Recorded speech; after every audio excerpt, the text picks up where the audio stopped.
All right, so I'm here talking with TJump, and Tom is an atheist. And Tom, you have a YouTube presence, over 10,000 subscribers, so that's pretty healthy YouTube following. And for those who might be tuning into this conversation before having seen the other one, this is actually a follow-up conversation. Tom had reached out to me, asked if he could interview me on his channel, and we did that, and we talked for a while and had a good conversation. I found Tom to be a respectful and thoughtful conversation partner. But the conversation was live, and his fans were kind of, let's say, distracting.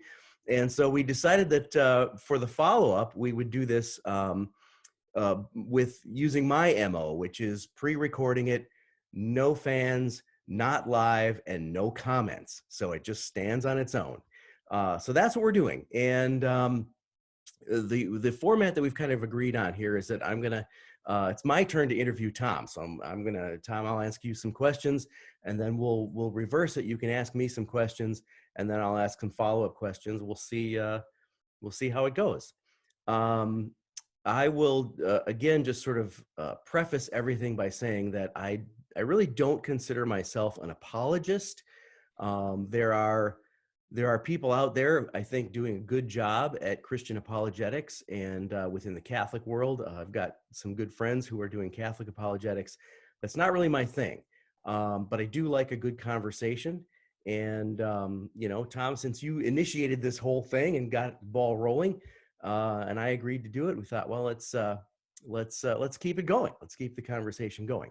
So now, when we talked the last time, I didn't really get a chance to get to know you very well. You were asking me questions and I was answering them. So I just thought we'd sort of start with, you know, tell me a little bit about yourself. Like, where are you from? Where'd you grow up? Where do you live now? Anything, you know, you're comfortable sharing as far as that goes.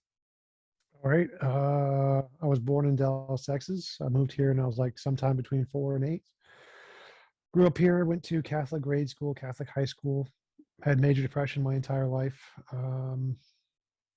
Started working on being social and trying to meet people by inviting professors out to coffee, talk about philosophy. And that's how I started my YouTube channel. And been forcing myself to go out and try and do as much social stuff ever since. Okay. So you said grew up here, but I missed where here is. Where do you live now? Minneapolis, Minnesota.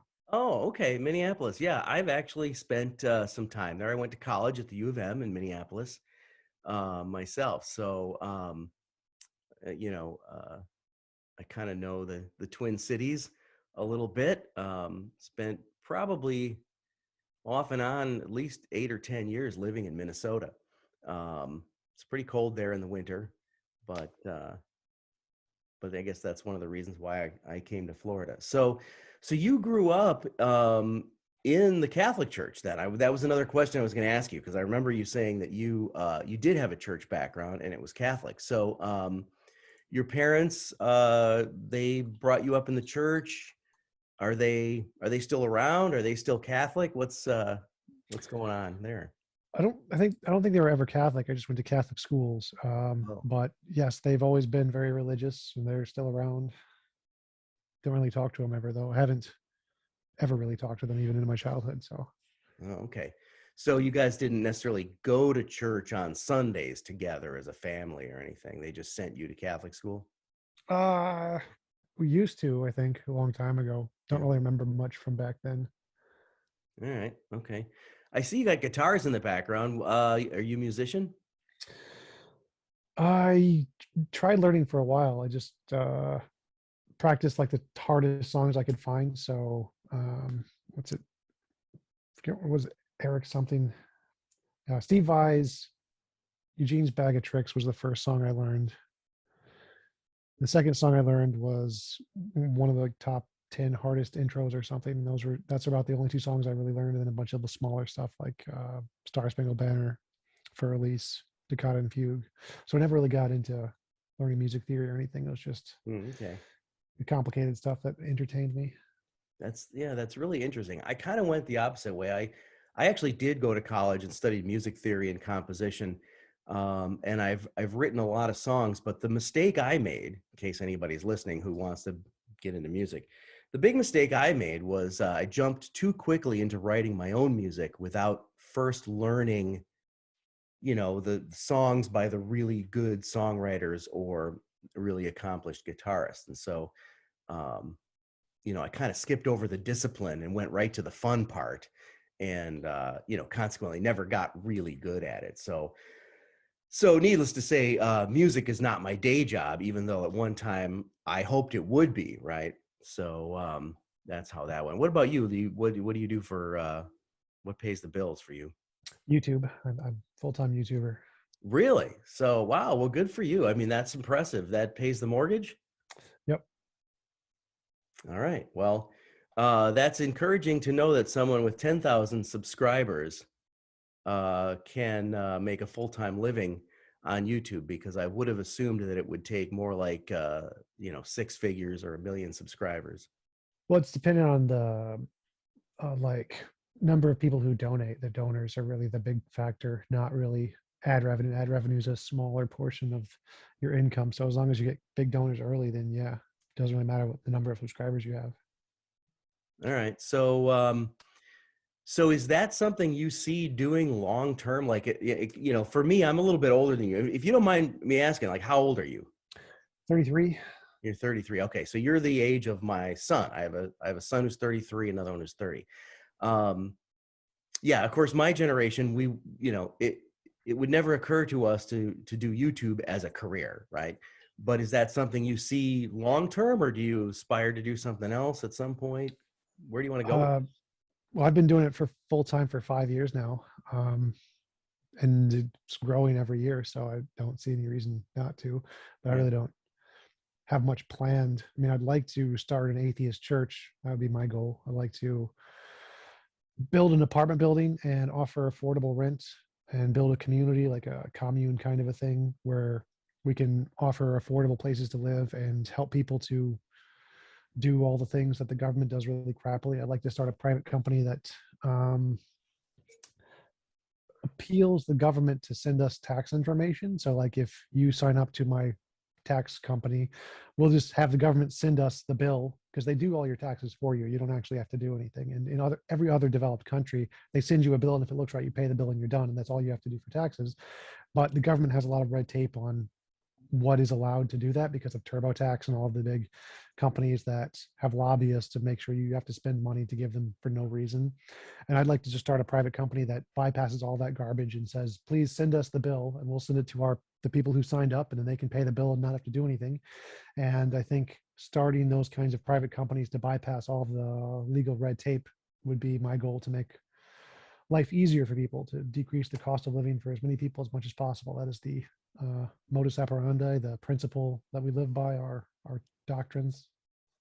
No, I like that. I mean, I completely agree that the whole tax system is broken. The IRS is ridiculous and unnecessary. Um, I feel the opposite. I think the IRS is extremely necessary, but they're auditing the wrong people. I think the well, IRS should be yeah, but I funded mean, more. if we had a flat tax, you wouldn't need most of the system, right? I mean, to your point, you know, give me a flat tax, take it out of my paycheck, then you don't even have to send me a bill and I don't even have to look at it. It's just taken out of my paycheck. We're done, but I mean, as much as the idea of an atheist church sounds like an oxymoron to me, I like how you recognize that the government cannot do things well, and the church can do things better. Now, for me, of course, I would.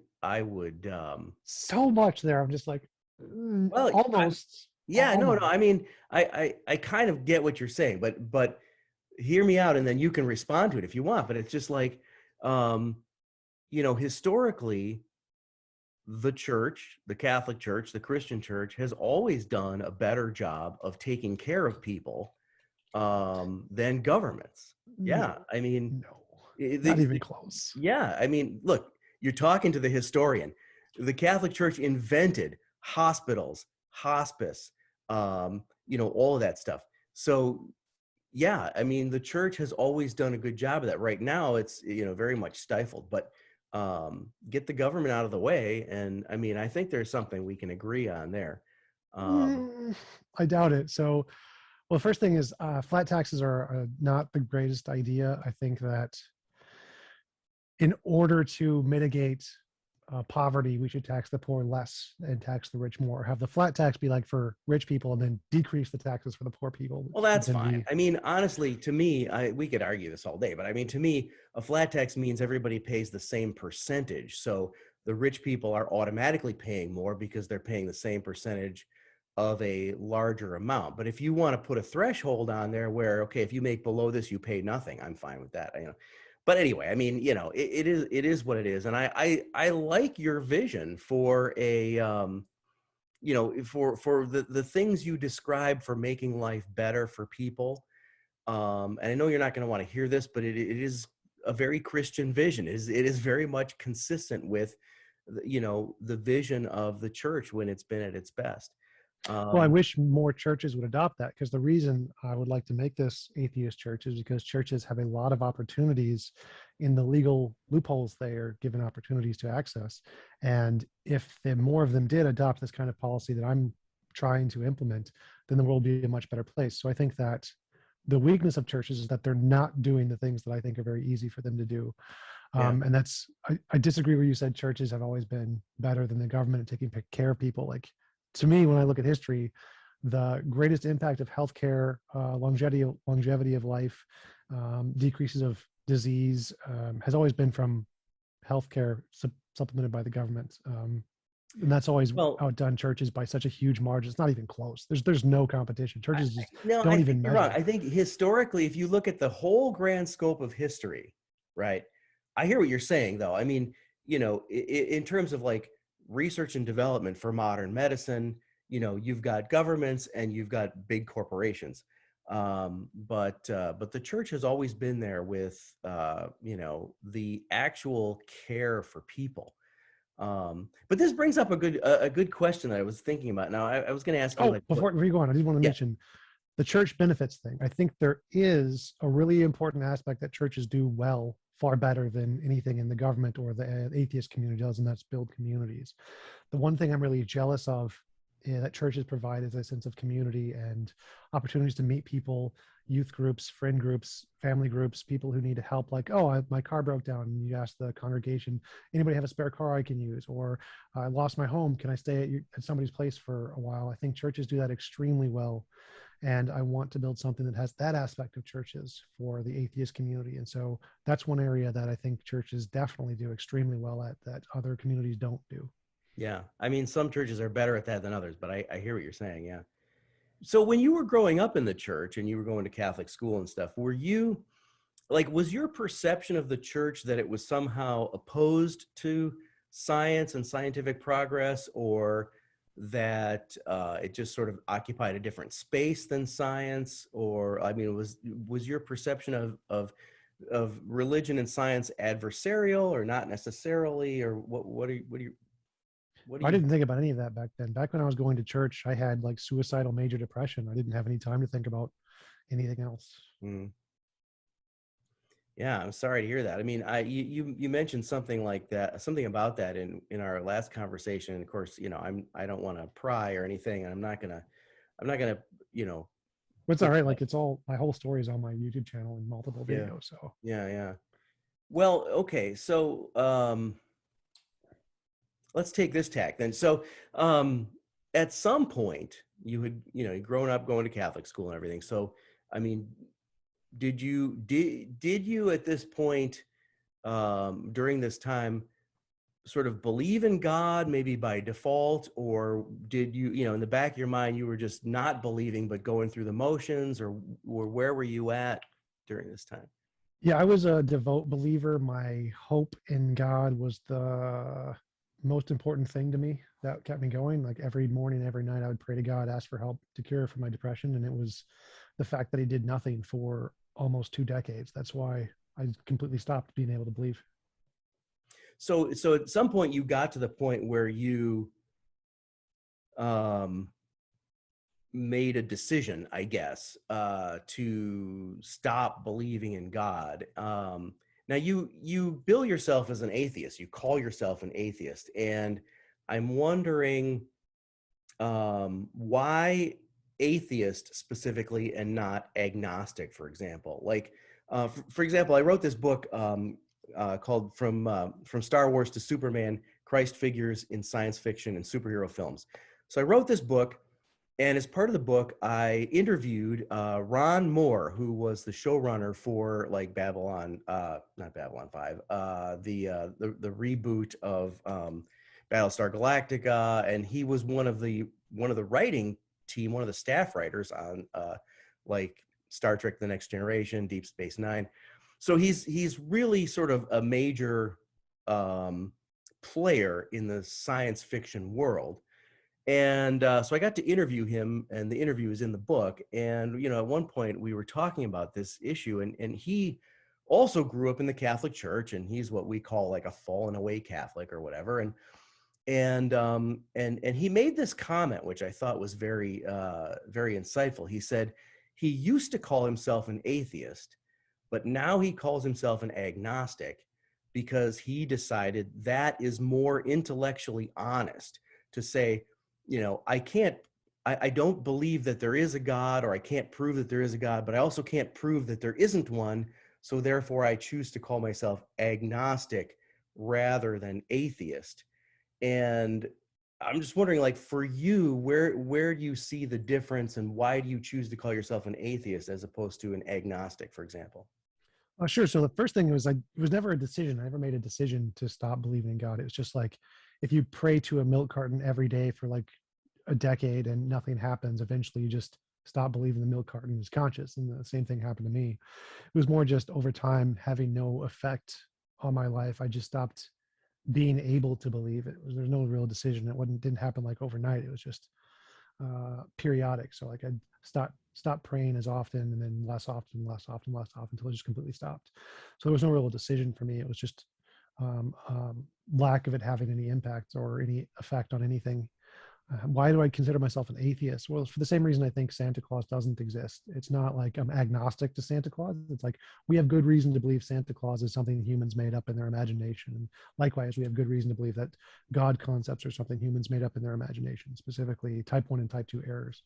So like tens of millions of years ago, back when we were just an evolutionary stage of life, if you hear a rustle in the bushes and you think it's a evil lion or whatever and you run away, you'd survive. But if you're like, I'm going to be scientific and think about this and use the null hypothesis and wait for greater evidence, and there's a lion in the bushes, well, you get eaten. And so evolution prioritized the people who always thought it was a lion, even in the cases when it was the wind, because you had a higher survivability bias.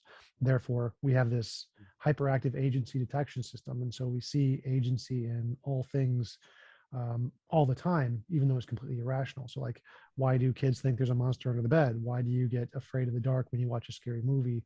Why do you see, I forget what it's called, it starts with a P. It's very similar to your last name actually, but there's like the syndrome where you see faces and things that there's no faces, or see rabbits in the clouds. Humans see agency in things inherently because our brains are designed to do that.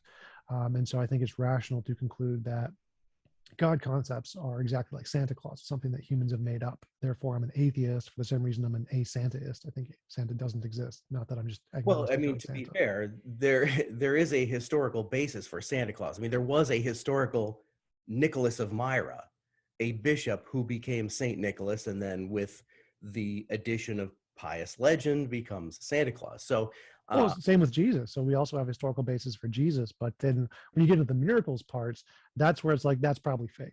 So I totally agree there was a Saint Nick, just like I think there was a Jesus. But when you start going to the miracles and magic thing, that's where it's like, probably human imagination.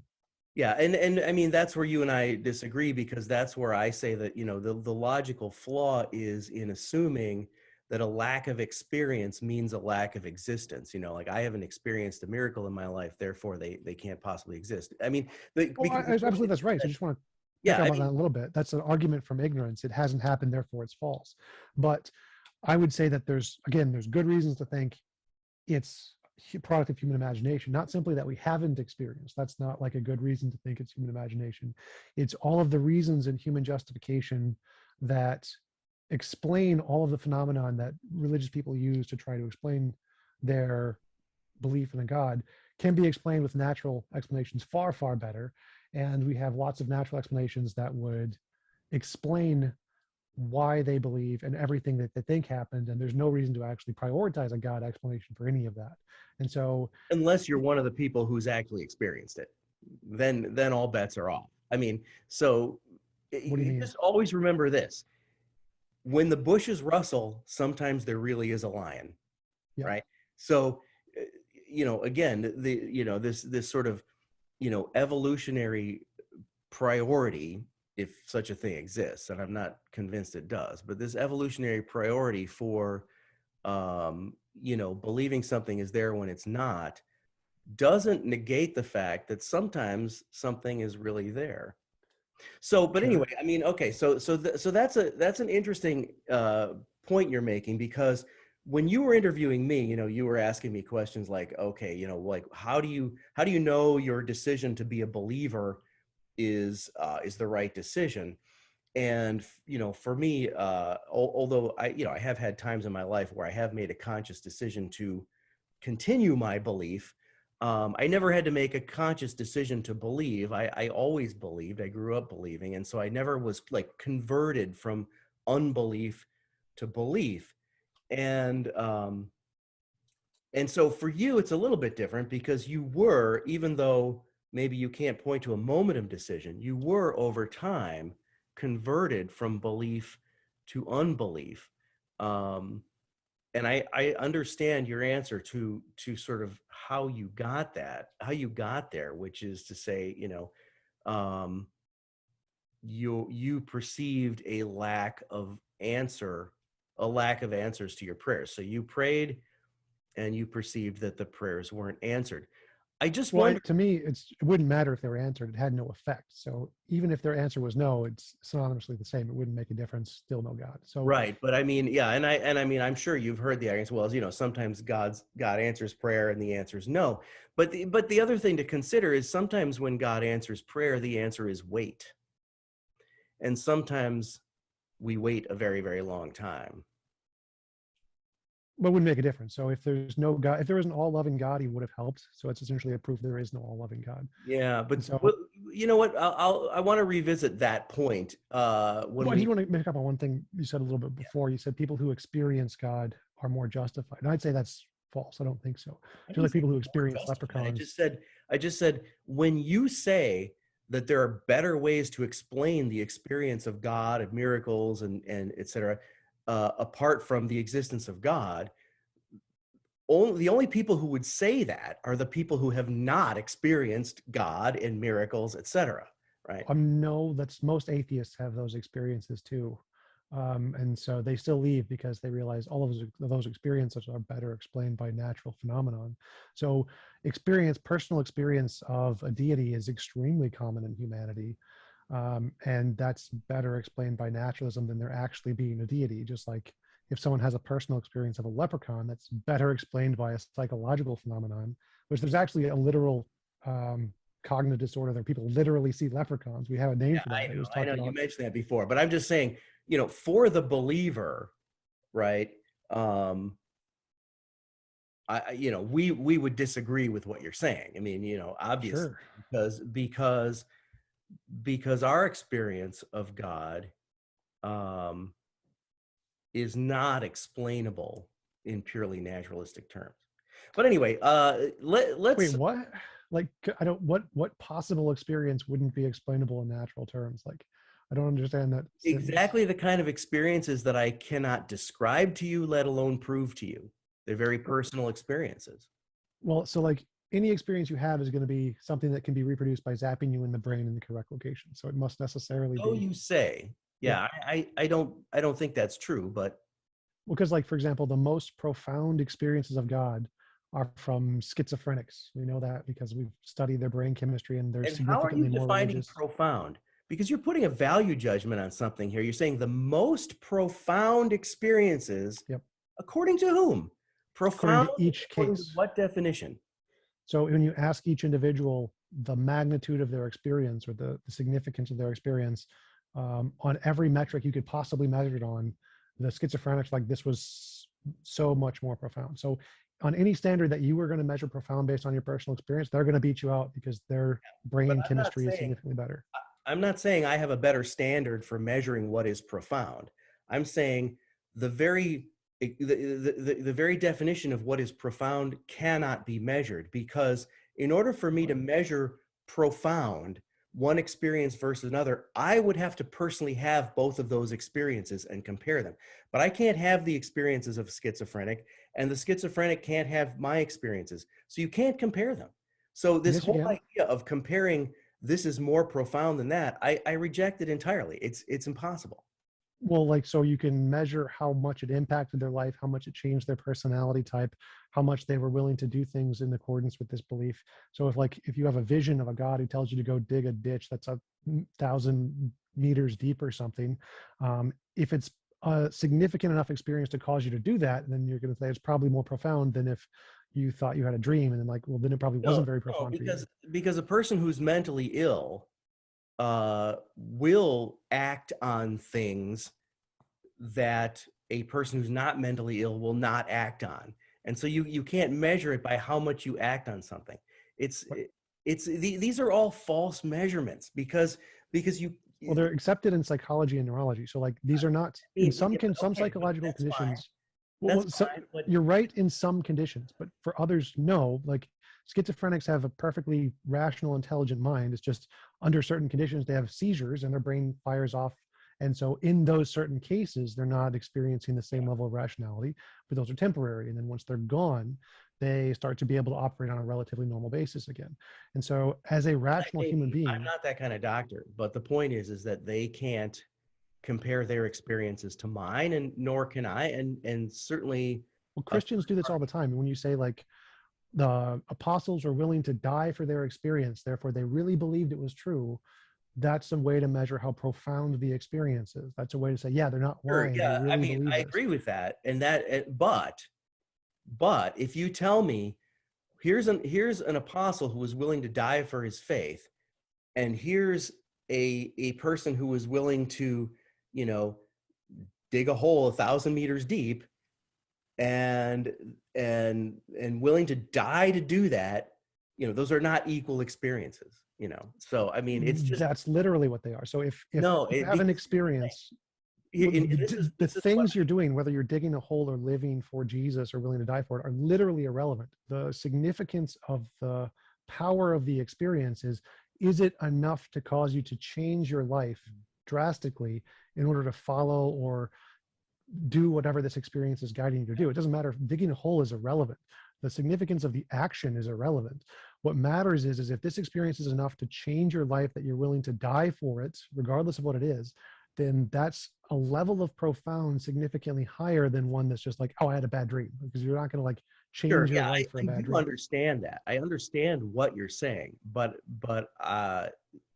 the specifics are not irrelevant, right? And precisely at the point where psychology and other cognitive sciences cannot measure them.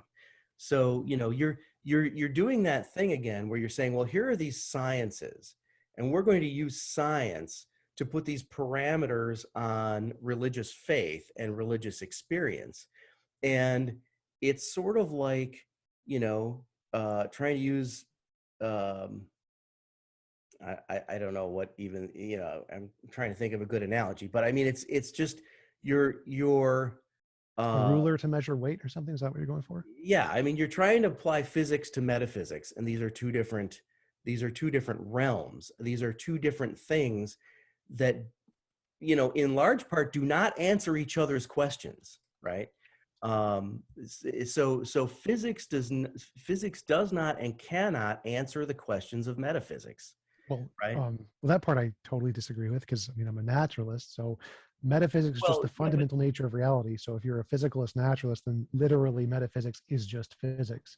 But I understand the point you're trying to make, yeah, but I'd say that all of the evidence we have to try to measure the profundity of an experience, whether it's measuring dopamine levels, measuring the impact on someone's life, how they're willing to change their life, all of the evidence that we can compile says certain actions are more profound than others. Now, you can say hypothetically there's some unmeasurable that we have no evidence for, but that no evidence can't be used to justify your position. So you can't say there might be something else we don't know, which may indicate that my personal experience is more profound than theirs. Like, that's just an argument from ignorance. No, But all of the evidence we do have, the only things we can rationally base this on, indicates that the schizophrenics have a much more profound religious experiences than anybody else. There's no other data in any reference that shows that Christian experience is in any way more profound than theirs or any other religious experience. right, All but of the evidence indicates. I'm saying that the whole concept of measuring profundity is a flawed concept, right? Because if there's a drug addict who will do anything to get more drugs, on that scale of measurement, that's a very profound experience, right? Yeah. But to say that the actions that the drug addict will undertake to get more drugs are no different in a certain sense from, you know, the way a person of religious faith lives their lives, I mean, that, you know, obviously that's not true. So I'm not following. So, like, because the argument is, how do we measure the profundity of the experience? I'm saying stop measuring profundity. It's pointless. It's not a measurement of truth, right? Because What? it's a measurement of subjective experience. It's a supposed measurement of subjective experience, right? That does not measure comparative truth between one person's experience and another. Oh, Right? I totally agree. But you're the one who brought up the profundity. You were saying it's really profound. No, you brought that up. You were the one who said that, you know, that there's this way of measuring that, you know, some non-religious experience is more profound than, so I'm just right. saying, But the that's reason I not brought that a up was valid measure. because you said that religious people have this really profound experience, and so they're not going to agree that these things are explainable by natural processes or whatever. Right. Yeah, I And my am. response to that was, neither are the epileptics. The epileptics also think their personal experience isn't going to be explainable by natural processes. So the profundity, I agree, has completely nothing to do with truth. No, I So mean, just no. just just one second. Just Yeah. in the same reason we shouldn't use profundity to measure the truth of epileptics, we also shouldn't use profundity to measure the truth of religious experience, because you're right, profundity is completely irrelevant. So saying that religious people have a really profound experience, therefore they wouldn't agree it's explained by naturalism, isn't evidence for either one. I totally agree. Yeah, well, then we agree on that. But the point is that, you know, science can explain the experience of an epileptic. It cannot explain the experience of, you know, a miracle or, you know, a lot of religious experience.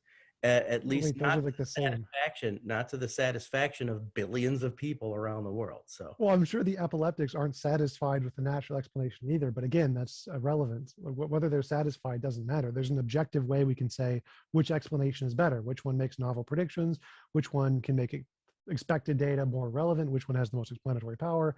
On all measurable data, the naturalism hypothesis explains religious experience, and the miracles doesn't at all. It's not even considered legit in any of the academic fields: well, neurology, yeah, psychology, but cognitive science. that's because, you know, it's not, you know, this is metaphysics, not physics. But I guarantee you, if you say to the epileptic, I can give you a pill that will prevent you from having these experiences in the future, the epileptic's going to say, yeah, give me that pill.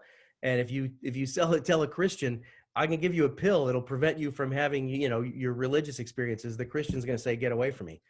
So, Well, they both say both. So there are both examples of epileptics who don't want the pill and Christians who do want the I know, pill. I but you mean, know what I'm but saying. You know, well, no, it's a false analogy, because that doesn't actually explain anything. There are epileptics who like their experiences, and there are Christians who have lots of powerful experiences they don't like. So it just, the analogy didn't add up anything yeah, here. but no, I think what we're getting stuck on is I don't have a need to explain anything, right? So you know, when I talk about religious experience and when I talk about the experience of God throughout a person's life, that leads a person to have religious faith, we're not really looking for explanations for those experiences. And this is where I think we keep getting stuck on this idea that, you know, there is a difference between physics and metaphysics, and physics was never meant to answer the questions of metaphysics. I mean, for that, I mean, on that point, metaphysics doesn't always answer the questions of physics either. Genesis is not a science textbook. Genesis is not attempting to explain to people, the processes by which God created the universe. Genesis is an affirmation that there is a God who is a creator, who did create the universe, but don't look for Genesis to be a science textbook. So anyway, I wanted to be fair with our time. So we've been kind of dealing with the questions that I started with. If you want to take some time, and if you've got some questions you want to ask me, we can do that for a little while. So I don't know if you had anything prepared.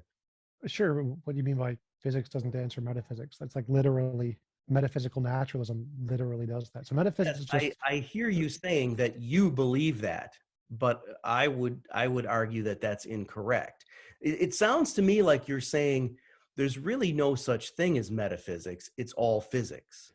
well, metaphysics just means the fundamental nature of reality. That's all it means. No, metaphysics means beyond physics. So in other words, the No, that which is metaphysical is that which is beyond the reach of physics and the physical.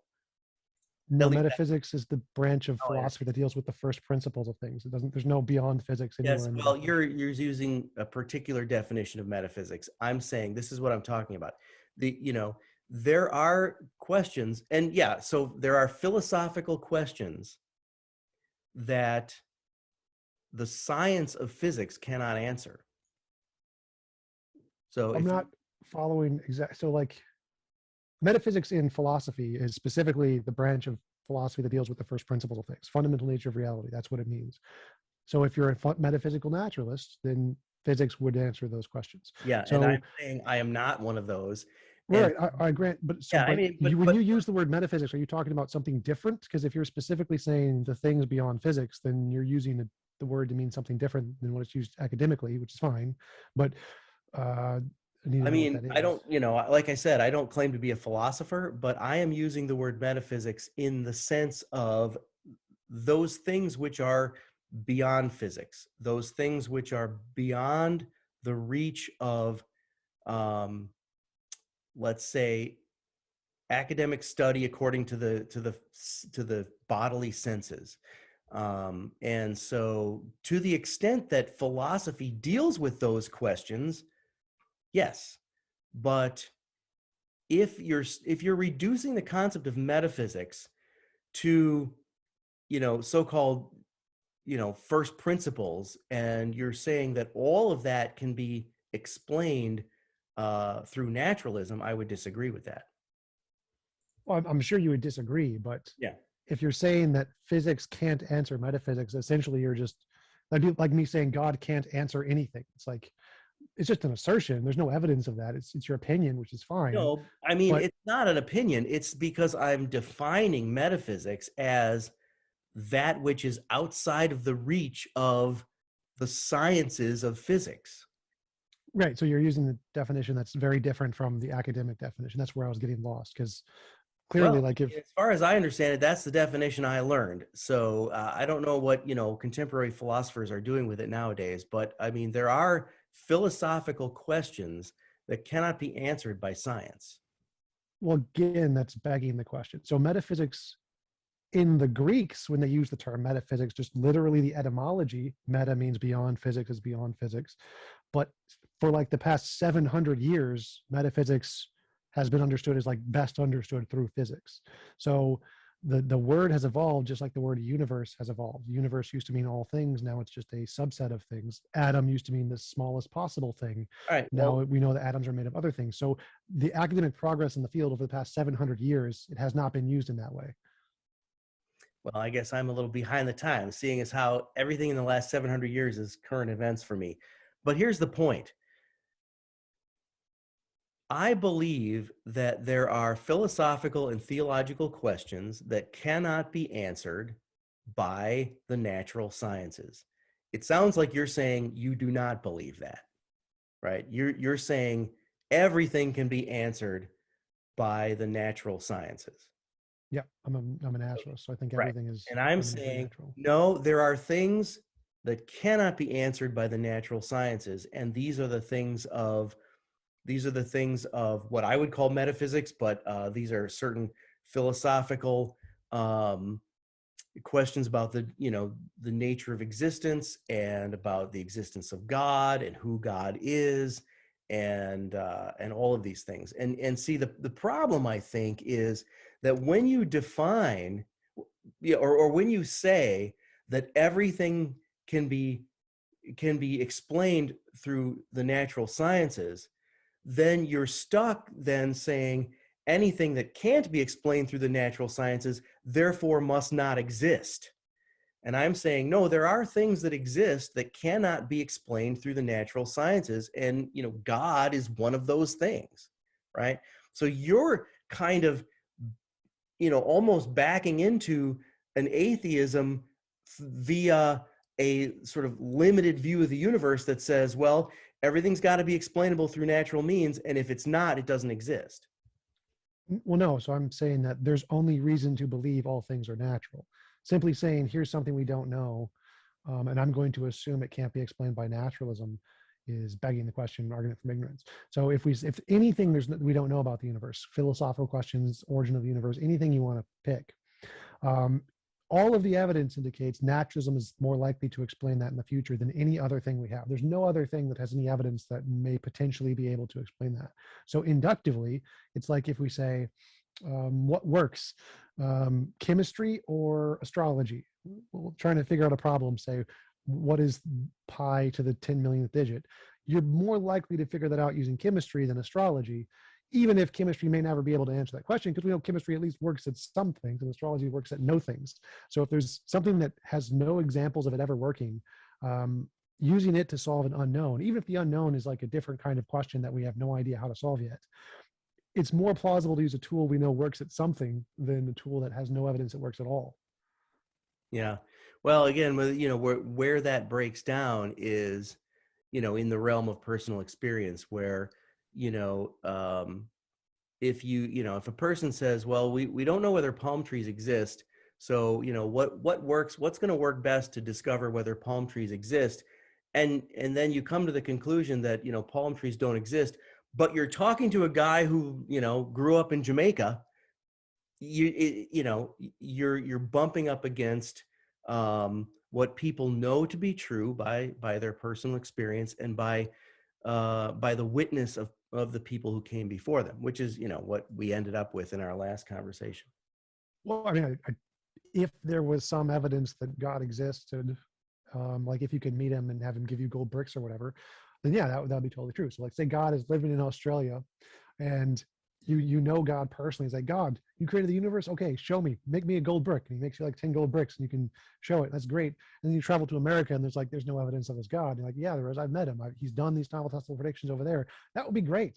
Perfectly fine to at that point be like, well, I'm rejecting the claim of the atheist that there's no evidence, but simply saying you have a personal experience which hasn't produced any novel testable predictions and hasn't been verified in any way is literally no different than the person who has an experience of a leprechaun. And so there would need to be some extra biblical evidence here that this thing exists independent of our imagination, because if you don't have that, then it's exactly the same as every other psychological condition we know about. And that's really the claim the atheist is making. It's like, yeah, I know you claim to have these personal experiences, but do you have more than the guy who believes in leprechauns? And that's where the breakdown of the conversation is, because we've never been presented that. What is more than the guy who believes in the leprechauns? Yeah. Well, yeah, I mean, that's fair, because if you're faced with the Christian believer and the guy who believes in leprechauns, and you're asking the question, which one of you should I believe, then it becomes a question of how much do you trust each one of these guys? What's the background behind each one of these guys? How many people have believed in each one of these two systems, leprechauns versus Christianity, throughout the centuries? And what's the legacy, and who are the martyrs who died for their witness, and how was it passed down from one generation to the next? It becomes it comes down to questions like that, and then I want to pick up on that really quick. yeah. Like, all of the things you listed are just completely irrelevant. Like, none of that is evidence of any kind. Like, I wouldn't care how many people believed in And leprechauns or that's your how many people problem, believed. that Well, you don't care about that. That well, is exactly your problem, that you just to don't clarify, care it's about, more because than I you don't don't care. care about that. It's more than I don't care. It's that these methods scientifically have proven are all unreliable. None of them work. They don't count as evidence for anything. Magicals, miracles, mythical creatures, paranormal, supernatural, UFOs, completely zero evidence. The historical context doesn't matter. The number of people don't matter. The martyrs don't matter. The how much you trust this guy doesn't matter. Like, I wouldn't, if Isaac Newton came to me and said, alchemy, I believe I can turn iron into gold. I'm like, demonstrate it. I don't care. I don't trust you. I'm not going to believe you because I think you're smart. I need actual evidence, not your beliefs. I don't care how many other alchemists believe it. I don't care how many martyrs are going to die for. I don't care what the historical context is. I need evidence, and none of those things are evidence. So all of the things you listed don't give any reason to believe you're more rational than the leprechaun believer. Right, but I mean, my point is not to say you should have faith in me, but it does require faith. I mean, if I could say to God, geez, God, Tom's got 10,000 followers. If you could really manifest yourself and prove yourself to him, drop some gold bricks on his desk, he would become a believer, and then he could witness to all these 10,000 people. And I could go to God and say that, and God's going to say, no, not going to do that, um, because God isn't manipulated, and also because at the end of the day, faith is faith. It's not based on proof. It requires faith, and so that is the place where it's always going to break down, no matter who you talk to. I mean, you could talk to the best apologist in the world, and I see that you have talked with some really good ones, but at the end of the day, you're looking for the kind of proof that very often God simply refuses to give. Well, that's fair, but to me, that just sounds like you're admitting the atheist is right, because our claim is Well, I'm that. not admitting the atheist is right, but what I'm admitting is that I will never be able to prove it to you. And I certainly didn't come on tonight, thinking I was going to convert you. I mean, if your argument is that the existence of God can't be proven, then yes, you are right. If your argument is God doesn't exist, then no, you're not right. Well, again, so my argument is that you have equivalent evidence to the guy who believes in leprechauns. That's the atheist claim. I have equally as much reason to be an leprechaunist as I do an goddist Yeah, atheist. well, Well, right, just to and I clarify, do that. so when you say that it takes faith, and that if you were going to go to God and say, give him a gold brick, he's just not going to do that. Well, the leprechaunist could say exactly those words. Like, well, I could go to the leprechaun and ask him to give you a pot of gold at the end of the rainbow, but he's just not going to do it because Right, the leprechaun doesn't like being manipulated. And so, right. from an atheist perspective, your claims look exactly identical. You make the exact same Yeah, claims, you I make the completely hear exact same that. evidence. I And so, completely hear that. But at least in my defense, I've never claimed that I was going to be able to give you convincing evidence, right? That's never been my claim. all right, All I can do is be one of many witnesses to it. And the problem is that if or any atheist sort of takes this approach that, well, the witnesses don't matter, the history doesn't matter, the way that the teaching's been handed down over time doesn't matter. If all those things don't matter, then we really have nothing to talk about, because that's what it's all about, right? I agree. This is the part that I find really interesting, Yeah. because from a scientific perspective, we've analyzed all of those lines of evidence, not just for Christianity, but for literally every belief. And we found they don't work. Like, they don't work. What's his name? The younger and elder, Plinius the Younger, Plinius the Elder, they wrote about the history of Rome. And they said, Rome was founded by Romulus and Remus, who was raised by a wolf, and no historian takes that seriously. These guys were well-acquainted historians. They're some of the best historians of the time. We take all of their work very seriously. We try to analyze it and historically find the battles they found, they like documented in archaeology. They are some of the most trusted historians in the world. But when they make miracle claims, we're like, nope, that's dumb. And this is the same for every single historian throughout all human history, the same standard for everybody.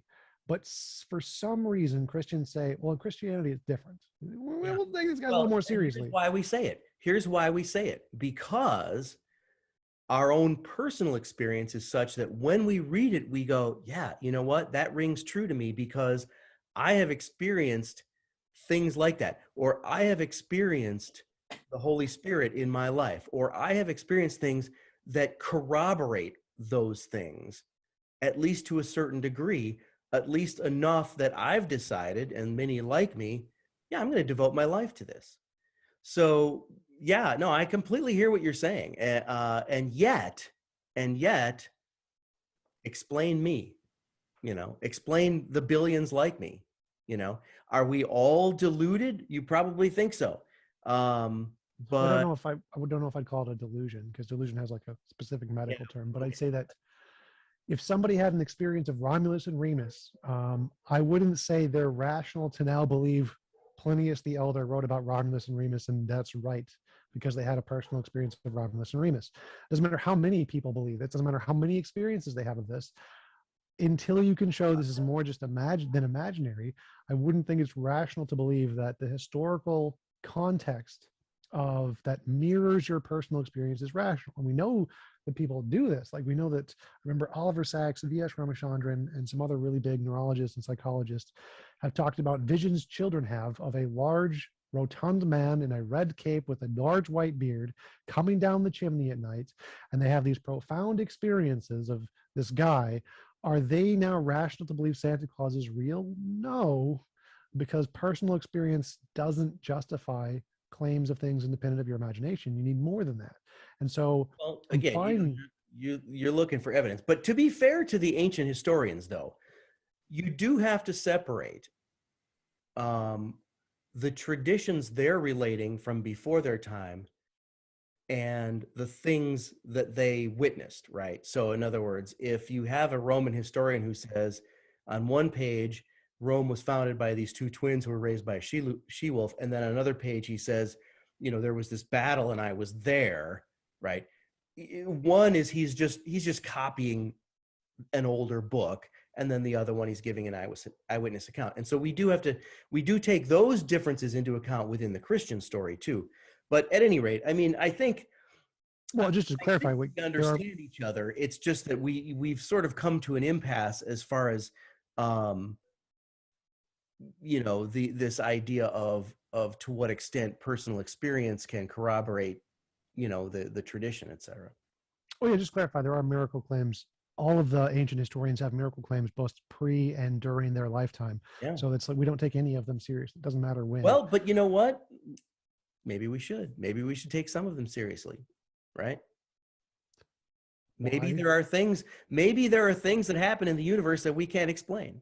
Well, yeah, sure. But the question is should we believe they did, or should we, what is the more justified position to take? Say someone wrote historical documents that unicorns existed in the 1300s or something, which there are other cases of that. Right, I think you're too quick to rule things out. Um, I think you're too quick to limit what is possible. Well, so like my position would be is it's rational to say the unicorn does not exist until we find like actual remains of a unicorn. If we find fossils, unicorn fossils or something, then we can go back and be like, well, now that we have this empirical evidence that there were unicorns, we can go back and look at the historical like accounts and say, well, maybe that was true. But until we actually have that empirical verification to show that it's not just a figment of their imagination, we have a large body of data that shows humans make stuff up all the time. It's very, very ubiquitous that humans make stuff up. And so if we're trying to say what caused this person to write about unicorns, what's the better explanation? And we have a large body of evidence of this psychological feature of humans that do this all the time, and no evidence that unicorns actually existed. The more plausible explanation is it's probably the psychological thing, not that unicorns actually existed. Now, obviously, it could be the case that there was a unicorn, he actually saw it, he actually wrote it down. But until there's some independent verifiable evidence to indicate that, the rational decision is never to say, yeah, unicorns probably existed. Well, look, I mean, speaking as a historian, you're using the word evidence in a more limited way than I would. So you're saying, we have a document, and I know the unicorn is probably not a great example, but go with it as a generalization. Let's assume you have a document that says somebody saw a unicorn, and you're saying, okay, I won't believe it until I have evidence like a unicorn skeleton is found somewhere. But I would say, well, wait a minute. The very existence of the document is one piece of evidence. Now, we may choose to dismiss it. We may choose to find other reasons why the person wrote that than he actually saw a unicorn. But it is still one piece of evidence. If you have a document from, the year 1000, and it says, King so-and-so went out and saw a unicorn and tried to chase it down, but couldn't find it. Okay. We all know that, medieval stories have a lot of embellishment, and that's probably what it is. But on the other hand, the story itself is one piece of evidence, right? Which you may decide needs to be corroborated with other pieces of evidence, but it's still evidence. It's still something that may be based on, something that actually happened. So, we have to sort of understand that there's different kinds of evidence. There's and textual evidence is evidence. At any rate, I mean, I don't want to go in circles here. Did you have questions that you wanted to ask me specifically? Oh, you said you were in Minnesota. Did you still any like contacts here? People like pastors, apologists in the local area? No, not really. I mean, this was back in the 80s. I went to the University of Minnesota, Minnesota. Yeah, I see. I even say Minnesota like a Minnesotan, where I leave the N's out. It's Minnesota, right? I still say it like that. I went to the University of Minnesota, 81 to 85, and so no, I don't really have any. I don't know anybody. I don't think who's still in Minnesota. Okay. Question about the historians and miracle claims thing. Just a Robert Lacona's paper. I like that. In there, he quotes Robert Webb describing the methodological limitations of historians, which I think is an accurate description of the consensus of historians about what history can and can't justify.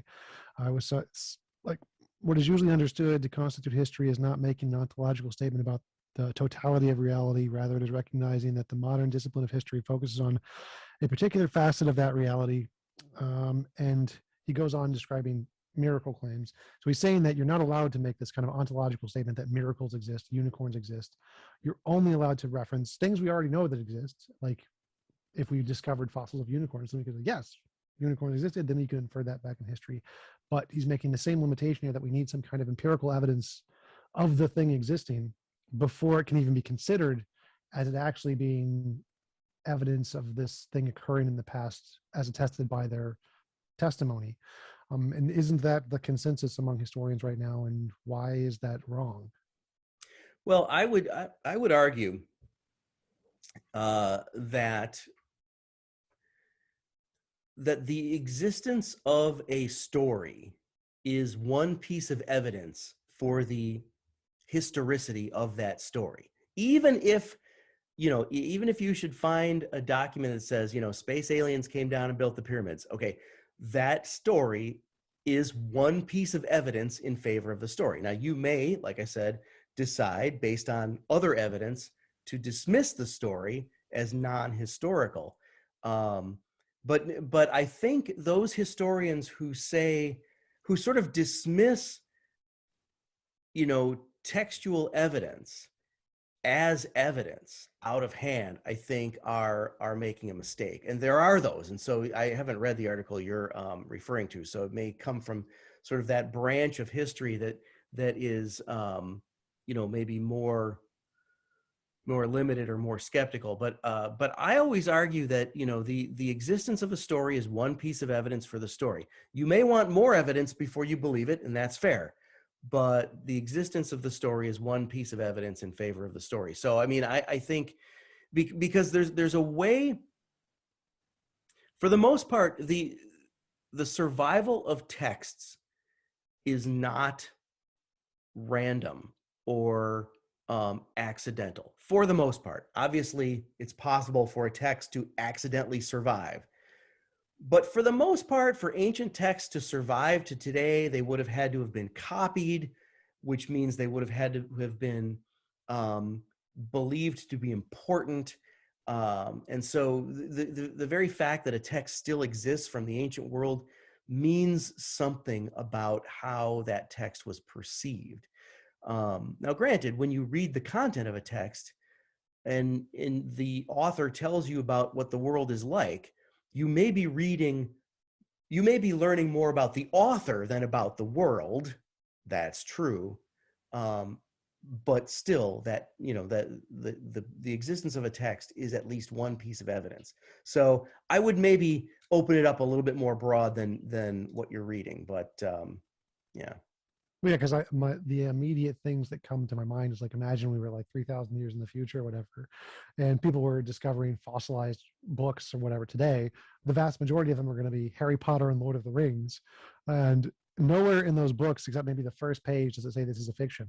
And so if they read them as if they were historical documents, would that be evidence that elves and dwarves and things existed, even though there's no fossil record of any of those? Well, I mean, I can't speak for the people 3,000 years from now, but it makes me think of Galaxy Quest, where, the aliens have been watching, Gilligan's Island and the reruns, and they think it's real. Well, I mean, the problem with that argument is that, those books are intentionally fictional, and they're But the people in the future don't know that. What's that? The people in the future don't know that. They just have the documents, and there's lots of copies of these documents, so it was obviously very important to them in the past. Sure, but Nowhere in the this future would also know what kind of a publishing industry exists right now, how much of that publishing industry is fantasy and fiction, and what are the purposes of those genres of literature. Just like we know, we have a pretty good understanding about the different genres of literature in the ancient world. Not that they didn't write fiction, they did, but for the most part, in the ancient world, a lot of times, when they wrote fiction, I mean, they it's, embellished. oh, sure, yeah. I mean, So just like as you said, in the future they'd know that we have a publishing industry that has lots of fiction books. Today we know that the publishing back then was embellished, and they made stuff up and they added things that weren't real, and there's lots of miracles and magic, mythical creatures. So it seems like the same argument could be made for both then and now, that we know that there are these massive flaws in the recording of the documents at the time period that make them pretty unreliable. And so we probably shouldn't take them at face value today, comparing the 3,000 years ago, and 3,000 years in the future comparing today. Seems like we could make the analogous argument. well, but again, if you're looking at Harry Potter 3,000 years from now, you're saying, all right, this is an intentionally fictional book. If 3,000 years from now, someone picks up a book that's not fiction, a nonfiction book, right, and they know the difference, then they're gonna put more stock in the nonfiction book in terms of how much it describes the world we live in.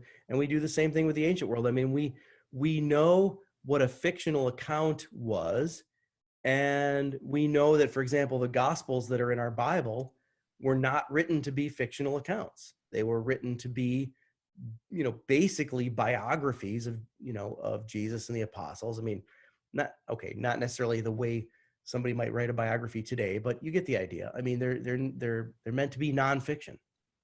Well, again, the argument is, suppose they don't know it's fiction and they pick up the Harry Potter in the future and no one knows it's fiction. Supposedly it's a historical document. I mean, that's not an analogy for for how we read ancient texts. We know what we know which texts were, fictional, and which ones are, not, I guess. So that's irrelevant to the argument. The argument isn't about whether, it doesn't matter if it's fiction. The point is that, does the fact that it's in a lot of books written at some time period, and we don't know if it's fiction or not, or we think it's real or whatever, does that constitute evidence of magic and miracles and unicorns and everything? And I'd say no, just like the Well, I'm just saying, historians. you might say, oh, there's a piece of evidence, but we're it's superseded by these other pieces of evidence or whatever. So the analogy doesn't really work for the publishing industry today. You know, I'm speaking as a historian with the ancient documents. It's not really the same thing. You know, I mean, if somebody picks up there, you know, the if you pick up an ancient document, if you find an ancient document that has survived, right? This is a document that if it was copied, it had to be hand copied, right? I mean, you know, it's a whole different world where, you know, they print millions of copies of Harry Potter. Obviously, some of those are going to survive. So, I mean, it's a whole different thing. I don't think it really makes sense as an analogy.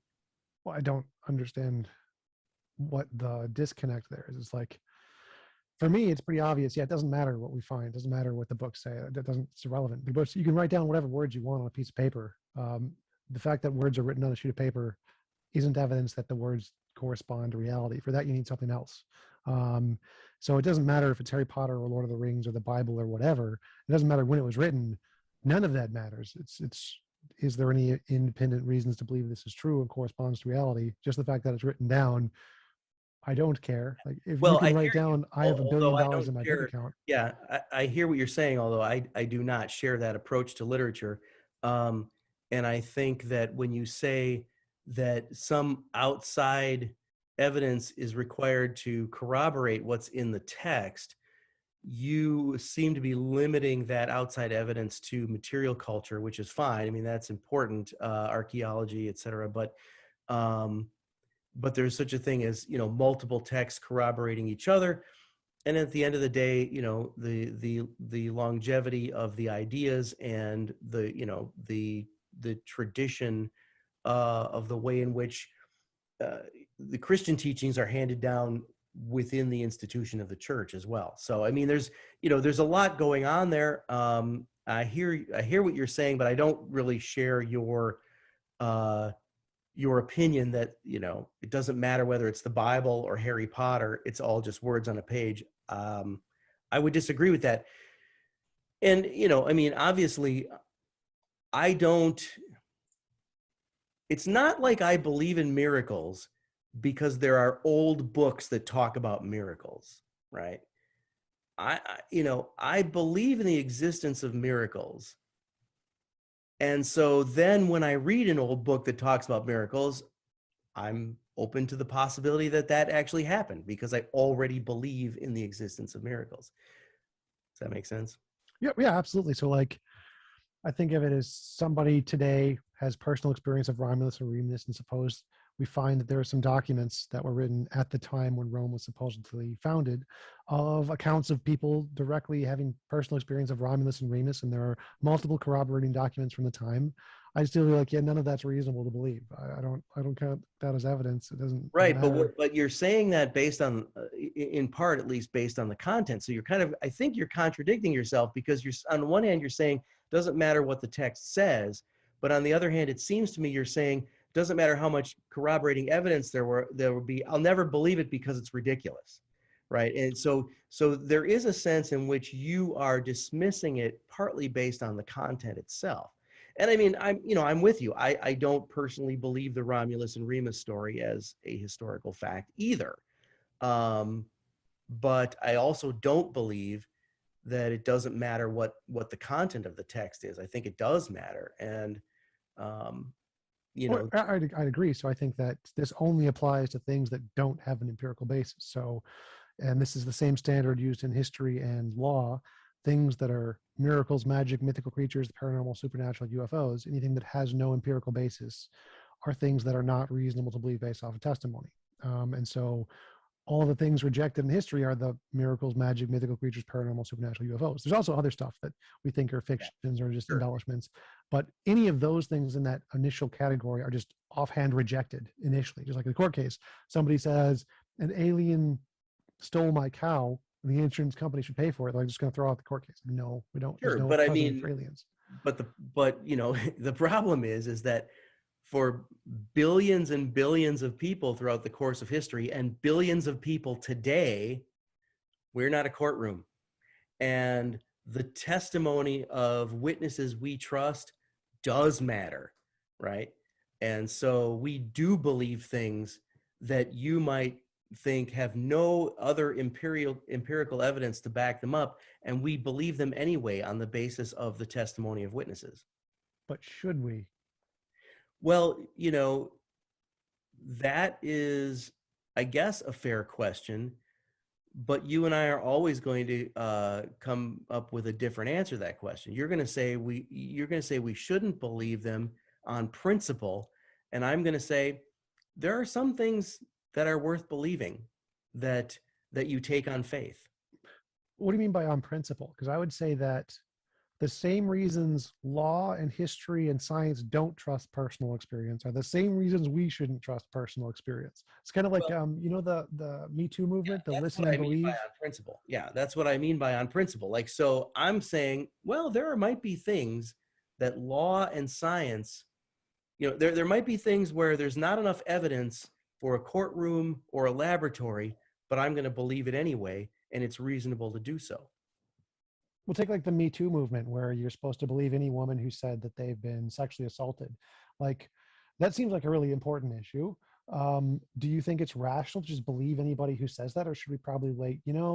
The law is probably the way to establish this, and we shouldn't persecute someone unless they've been convicted. Like, to me, it seems like maybe we should wait for evidence that's actually been adjudicated by like people who are experts in this field, and not just believe because it's an important issue. Well, sure, but that's, that is, like, we're not saying believe everything everybody says. We're saying there are certain witnesses whom we trust throughout history, and we believe them, right?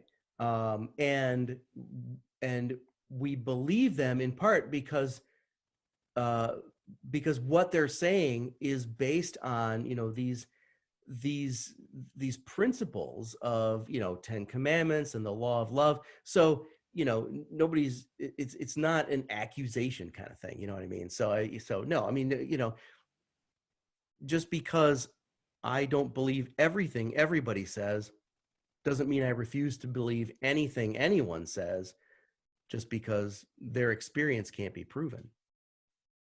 Well, sure, but so my analogy is believing someone was sexually assaulted there's lots of evidence of that happening in the world. We have lots and lots of evidence of that occurring. And so if someone says that, the probability that it occurred seems to be significantly higher than the probability a miracle occurred by somebody else saying it. So somebody else says Jesus rose from the dead or something.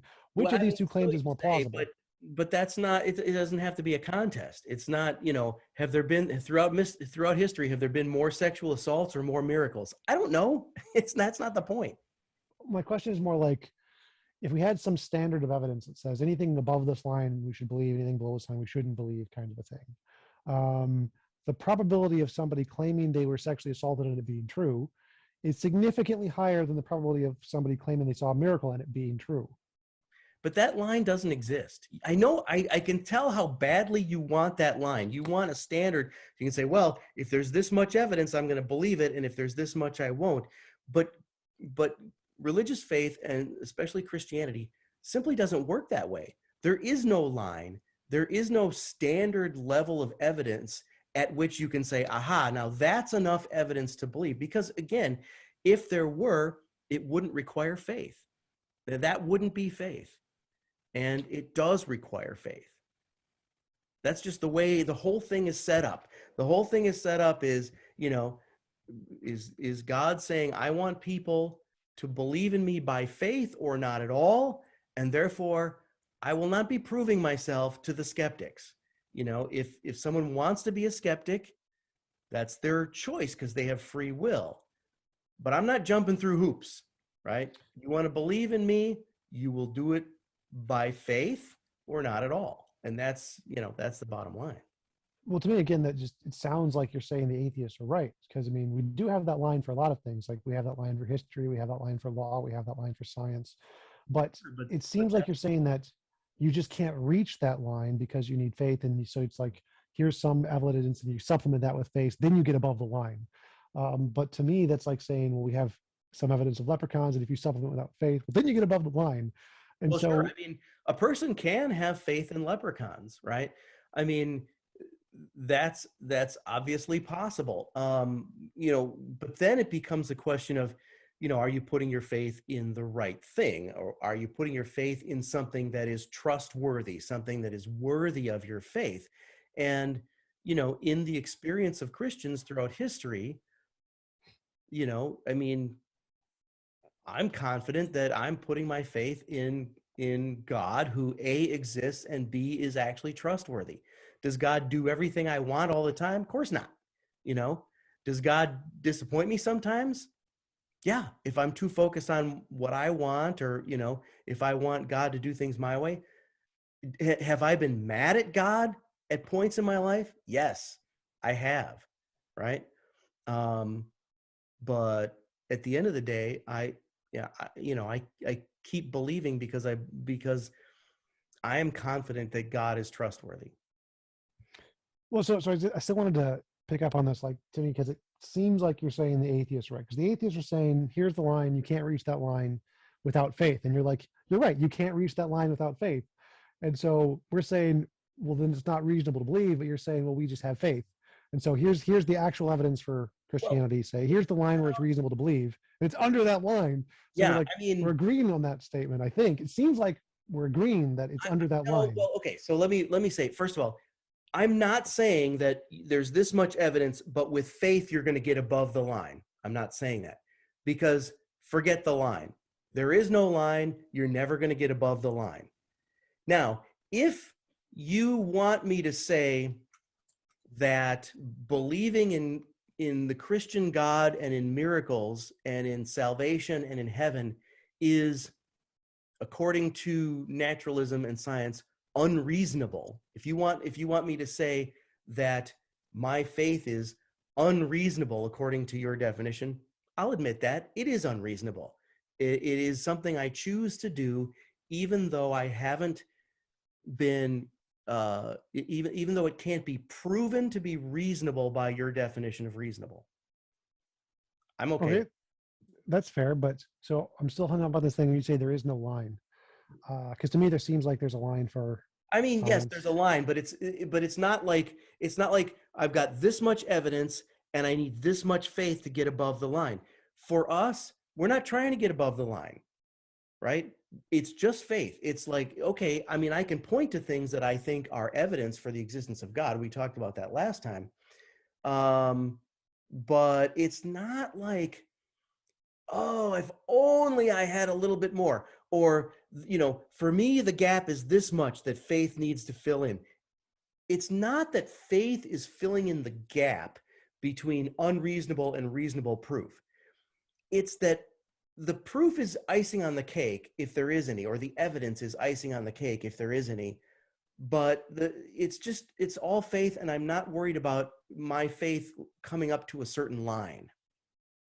Right. And so, like, the atheist would say, the rational thing to do is to proportion your belief to the evidence. So you should only believe insofar as the evidence pushes you. And if the evidence pushes you above, you should believe. And if it doesn't, you shouldn't believe.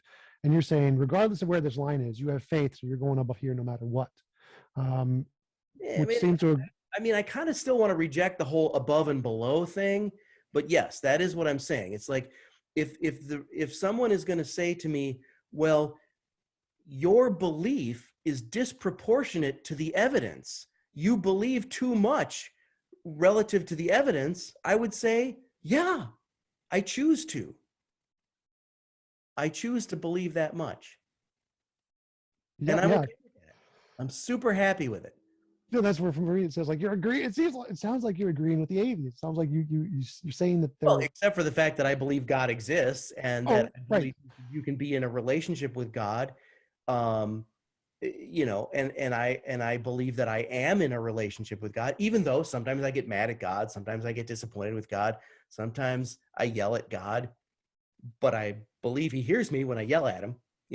My name is James, right? That's in Hebrew, that's Jacob. If you know your Old Testament, Jacob is the guy who wrestled with God. I have wrestled with God, but I never And the stopped guy believing. punched him in the balls. Yeah, right.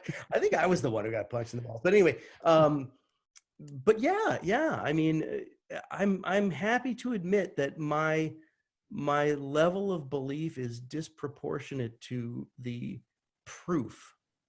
I don't have a problem with that because I don't need the proof. It's not about the proof, right? Right. Yeah, that's totally fair. So, and I It's just, about it's about knowing in my own heart and soul that I am in this relationship with God, such as it is. And I'm no saint. I mean, um, but I do believe that there are times when you pray and the answer is no. There are times when you pray and the answer is wait. There are times when you pray and the answer is complete silence, and God's sitting there going, I'm not even going to tell you why I'm making you wait.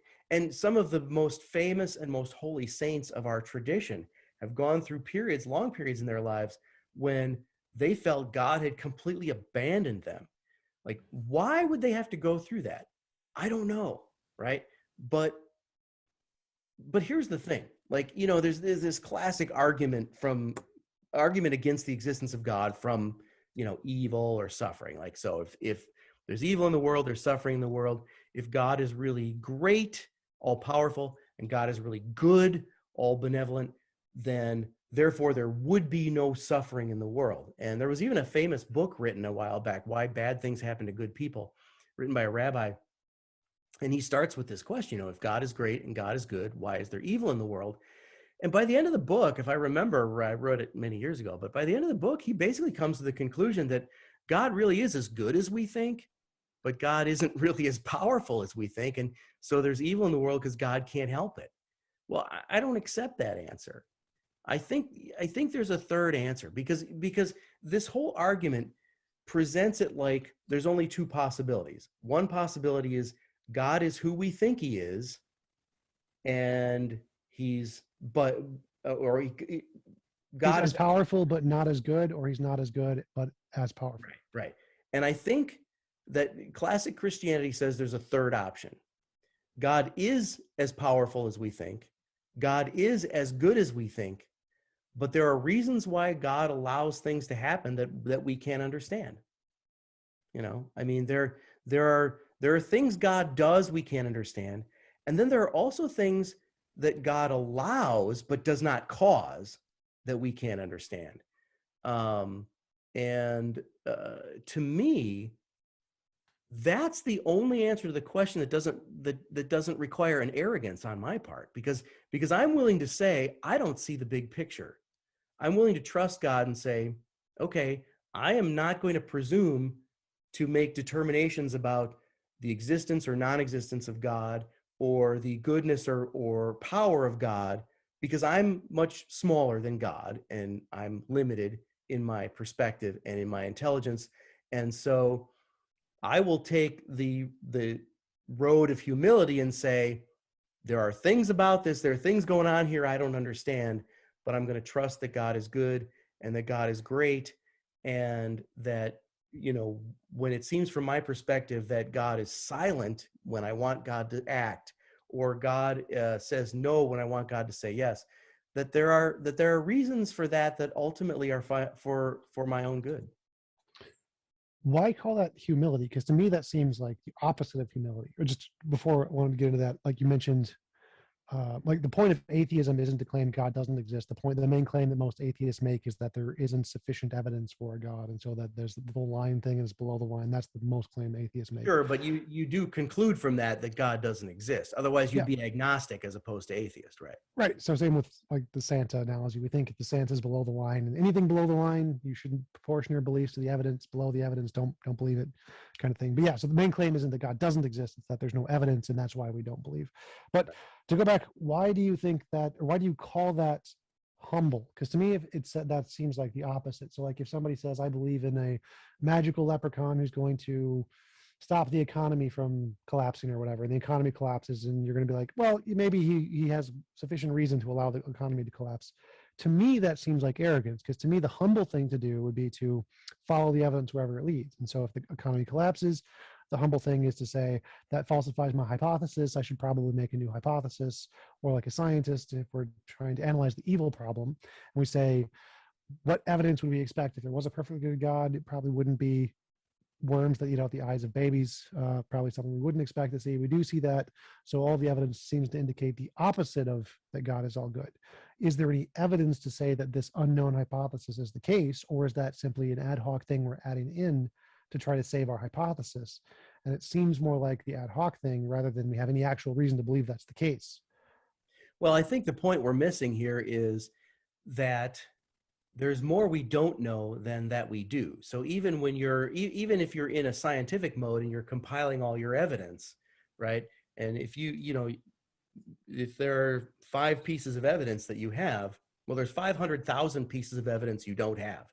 So, Sure. so, I mean, to me, and, I mean, maybe it's stupid of me to like claim humility. I mean, but the point is that I'm at least acknowledging the fact that my perspective is limited, and so therefore I choose to believe what is part of our tradition, which is that there's a bigger picture here that I don't see, and that at the end of the day, God has created the best of all possible universes, in spite of the fact that there are instances of suffering.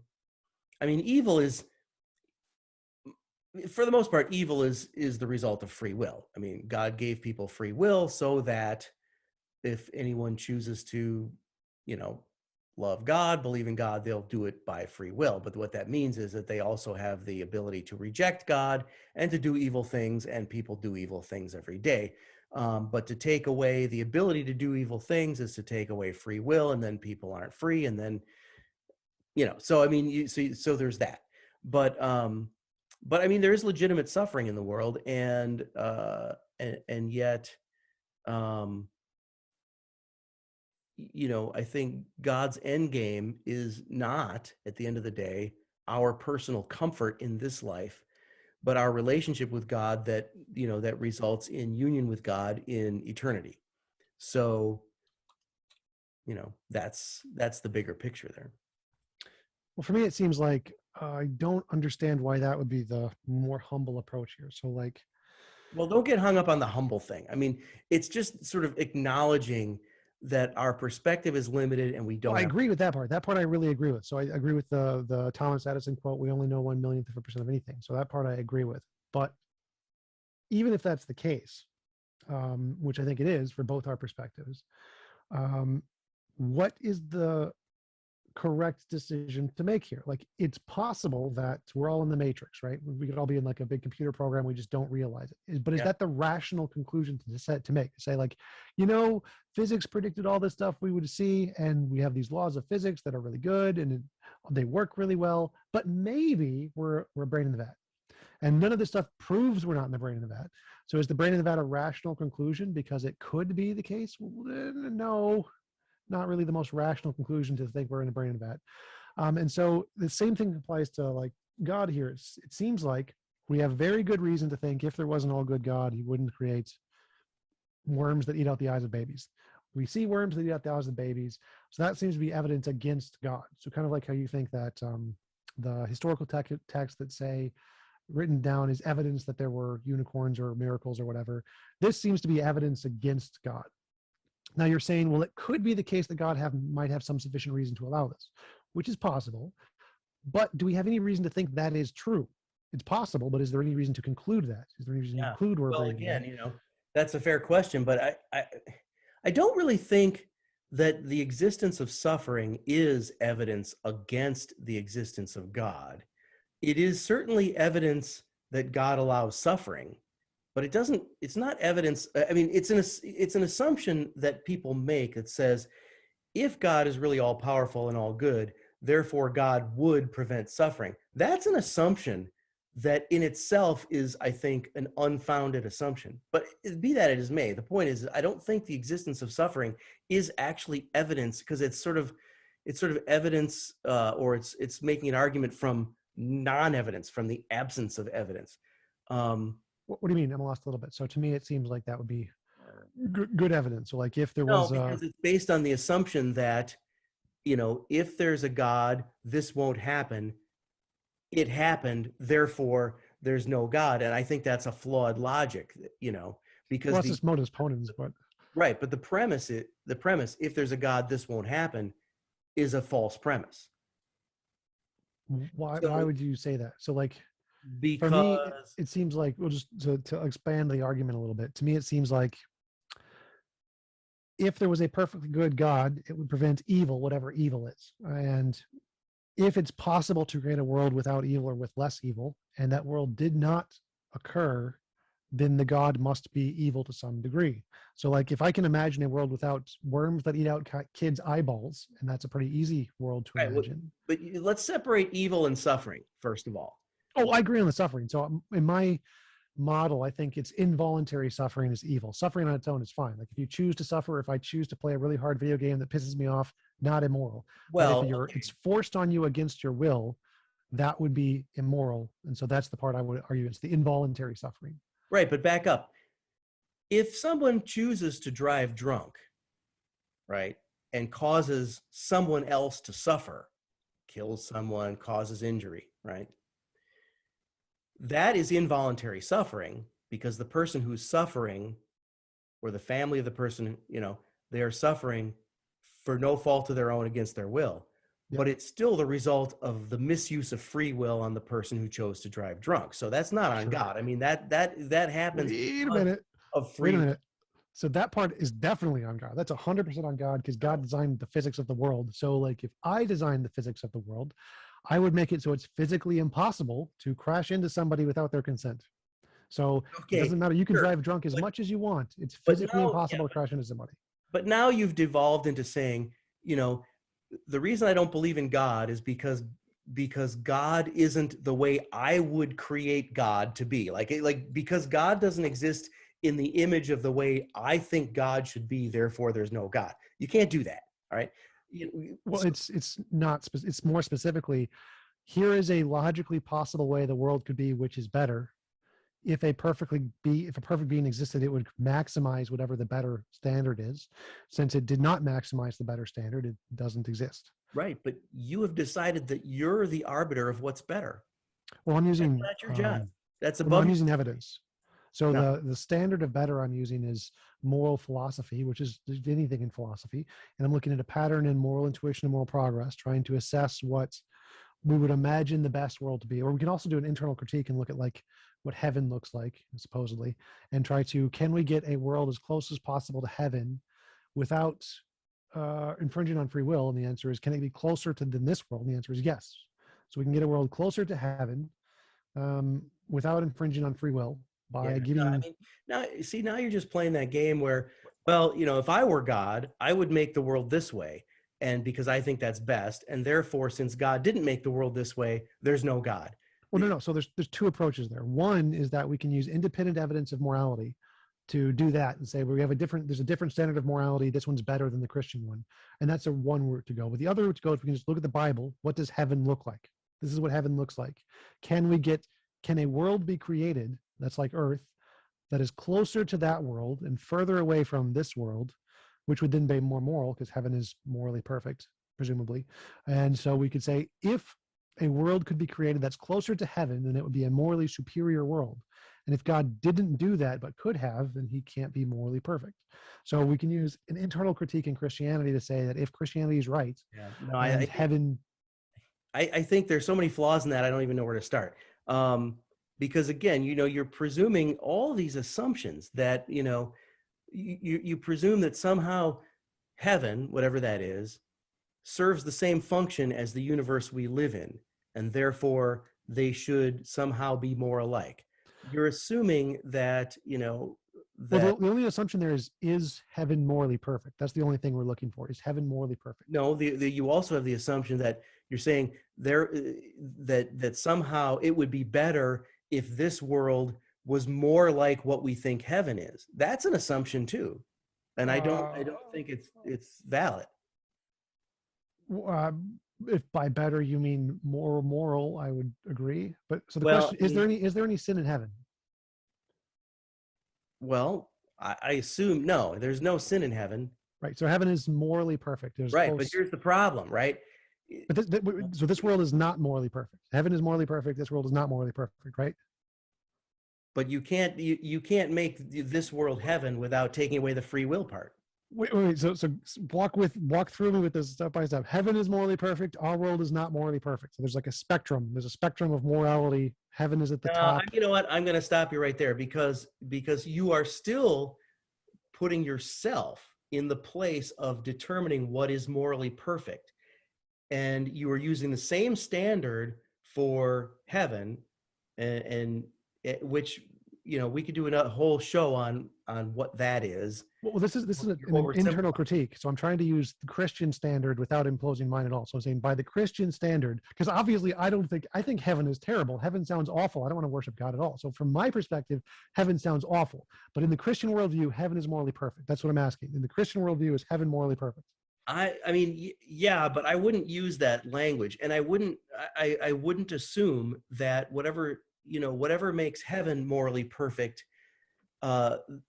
therefore also is the standard by which this world would be better if it was more like that. I think that's an assumption you're making, I wouldn't. So I don't think this line of reasoning is going to get us anywhere, because I think it's just based on these assumptions. Well, I better and more moral are synonymous as far as I'm aware. But more moral according to Christianity. No, I mean, we would have to have a whole conversation about what morality even is in Christianity, right? Okay, so in Christianity, is heaven, by Christianity's definition, is heaven more moral than earth? Okay, again, completely like problematic assumptions, because morality is a function of the way a person uses free will, right? So you could say one person is more moral than another because one person submits their will to the will of God more consistently, or one person sins less than the other. But heaven is not a person that can be more or less moral, right? The universe, as God created it, is not a person who can be more or less moral, right? The universe doesn't sin, heaven doesn't sin. So this is not working for me. This whole line of reasoning is not right. So it's not. I'm not literally saying the location is moral. I'm saying the people in the location, the way they live, is more moral than the way we live. Their actions are more moral. They have less immoral actions, more moral actions. It's a comparison of the actions and motivations of the individuals who live there.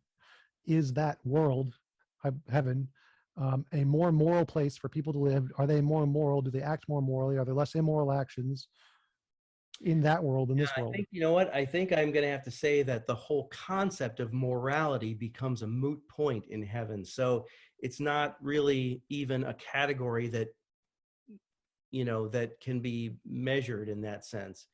Well, then doesn't that mean you can't say God is moral? Because if morality is a moot point in heaven, God is in heaven, then it's like the property is completely irrelevant now. Okay, I think you're getting outside your wheelhouse here, because you're trying to, you're trying to do the job of a theologian in order to make an argument, but you're not quite getting there. We don't talk about God being moral, more or less moral, because again, morality is the extent to which someone obeys God, submits one's will to the will of God, right? But God is God. So God is the standard. God is the one, that we try to measure up to. It's so you can't say God is moral or not. Morality doesn't apply to God in that sense. And so you're applying, it's like saying, the oranges in heaven are better than the apples here on earth. You're comparing apples and oranges, and it can't be done. It's not working. The question here is, does morality apply to the beings in heaven? And you're saying no, morality does not mean anything in heaven, but that doesn't make any sense. Not in the sense that it could be compared to morality in this life. That's the part I'm lost here. So if morality loses meaning in heaven, for all of the angels and beings in heaven, morality just doesn't apply to them at all. but it somehow still applies to God. He's perfect. He's a perfectly moral being. Well, I know it But doesn't. now it just doesn't apply to any of the things in heaven. But then it applies to things on earth. This doesn't make any It sense. applies to people. Right. I mean, it is a category that can be applied to people And but we're still in people in their heaven, right? earthly life, but after death, yeah, you're making a comparison that can't be made. You're trying to make a comparison that just can't be made. So anyway, let's move on to something else because that is just not working. Okay. I mean, apparently we stop being people when we die. Is that we're no souls Um, conscious? I think, well, of course, I can't speak from experience, but those who are in the presence of God in the eternal realm are in union with God to such an extent that, these things are not an issue. Do we have free will in heaven? Well, I mean, the story is, of course, that there was a sort of angelic rebellion, pre-human history, and that Lucifer is the result of an angel using his free will to rebel against God. Beyond that, I don't know. I don't know what free will looks like in heaven. I have no idea. Okay. To me, that seems But the point is that the argument that, if God is all powerful and all good, that there would be no suffering, is a flawed argument because we just simply don't have the big picture perspective. At least this is, what historic Christianity has taught. This is what I believe, that, to say that, God doesn't exist or God is evil because there's suffering in the world is just another way of saying that I have figured out what God should be like. And if God isn't like that, then either there isn't a God or I refuse to believe in the one that there is because I just refuse to worship a God who isn't the God that I think he should be. well, it's more again an evidential kind of argument. So like, I obviously think it's a logical contradiction. So I think you can make a better world and give everyone free will without any involuntary suffering. That's something we can create. So God should be able to create it. But hypothetically, say, Really? Are you sure? Yep, 100% sure it's logically possible. There's no logical contradiction. It's And easy to prove. is there any possibility that you could be wrong about that? That there could be something you don't know that would make you wrong about that? No, because that would make it a logical contradiction. So as long as I can show there's no possibility in the universe that you could be wrong about that. That would make it a logical contradiction. So for this to, the whole point of the claim is there is no logical contradiction with creating free will and no involuntary suffering. So yes, we can show that's the case very easily. No, that's not true, because if people have free will, they unfortunately have to be free to hurt other people. No, and if they're not free to hurt other people, they don't really have free will. Does Stephen Hawking have free will? Yeah, I believe he's a paraplegic. He can't hurt anybody. Wait, he's dead, right?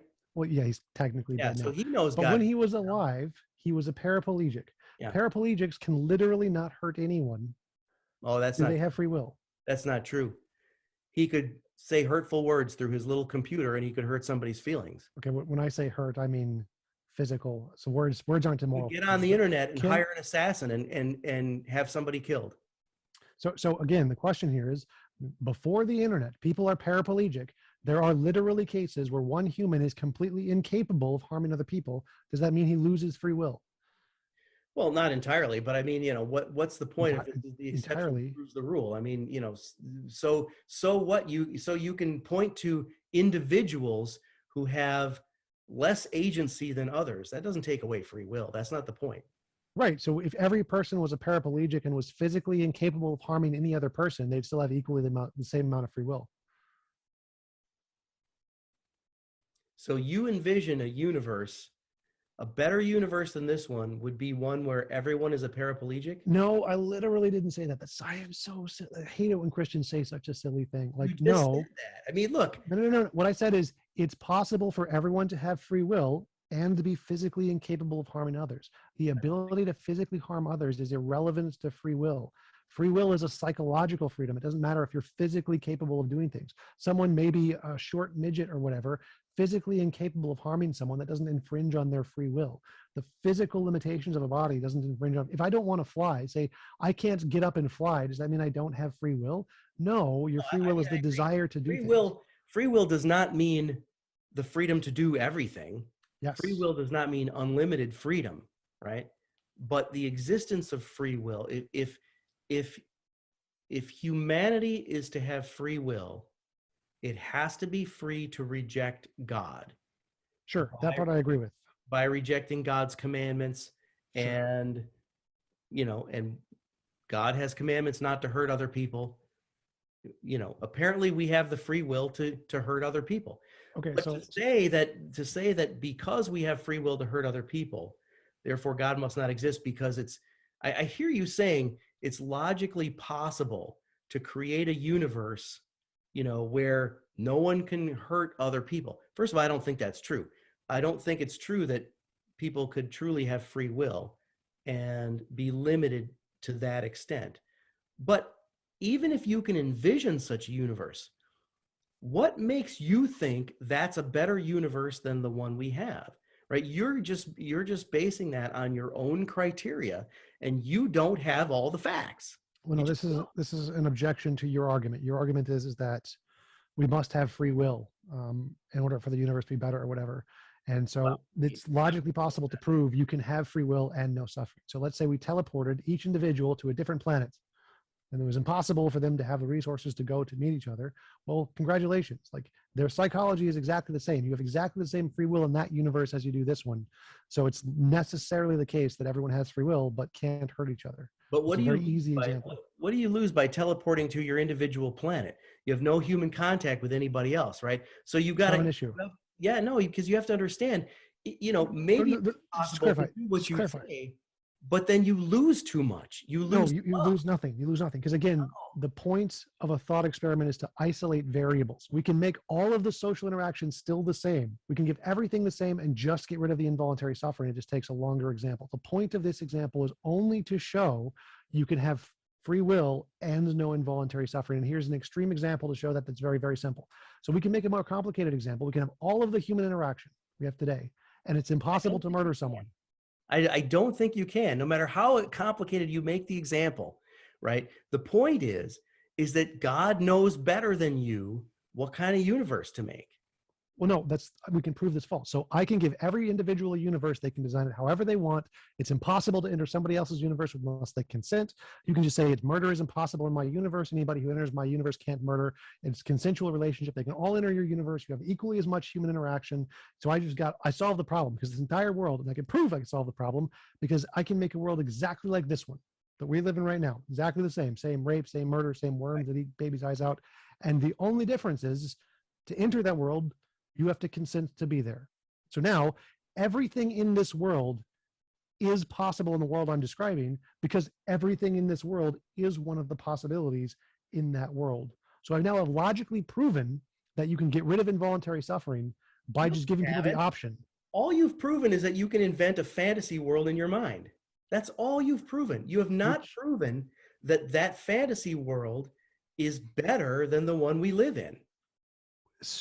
Again, so the point here is there is no logical contradiction in a world without involuntary suffering. I can prove there's no logical contradiction because I can make it in my mind. And so I don't agree that you can prove that, but it doesn't matter even if you could, because what you're doing, with these thought experiments is you are taking these like hypothetical examples, and you're saying, well, because I can put A and B together in a sentence, therefore there's no logical contradiction between them. They can both exist in the same universe. But you don't know that. You don't see the big picture. So logical contradiction is a technical term in philosophy. It's a syllogism that there's no A and not A anywhere in the argument. That's all it means. I get that. But the point is that that's not enough, right? I mean, that to show that there's no contradiction by the rules of logic, philosophical logic, is not enough to be able to say that I know this universe would be better than the one we have, and because God created the one we have because the one we have exists and not this better one that I know about in my mind, therefore God can't exist, because if God did exist, he would have created the one that I created in my mind. I mean, that's just, it's I'm trying to avoid judgmental words. It's a certain kind of fantasy. Well, again, so that the point of this argument is to show that, is it possible to create a world with free will and without involuntary suffering? Is it logically possible? I The don't answer think is yes. Saying no, it's better doesn't matter. Who care? I don't care if it's better. Is it logically possible to do this? The answer is yes. no, I Is don't it think so. better? You can make it I whatever don't better. think I don't so, care. because that kind of free will wouldn't really be free will. And How? I mean, because you wouldn't have the ability to decide to love someone the way or you Wait, that would be the same. That would be exactly the no, same you're in this just universe. saying, oh, but I would put that in there. No, you don't get to do that. You don't get to just What? create a fantasy universe and say that it's possible, right? Wait, It's not possible to have free will You and seem to be also arbitrarily saying that here's something I really like and it can't exist in your universe because I don't like your universe. That's all you're saying. So no, no, why would no, love not be possible? I'm critiquing what you're saying, because you're saying that I can envision a universe where people have free will but Yeah. can't harm each other. Yes. And I'm Physically. saying that wouldn't be free will.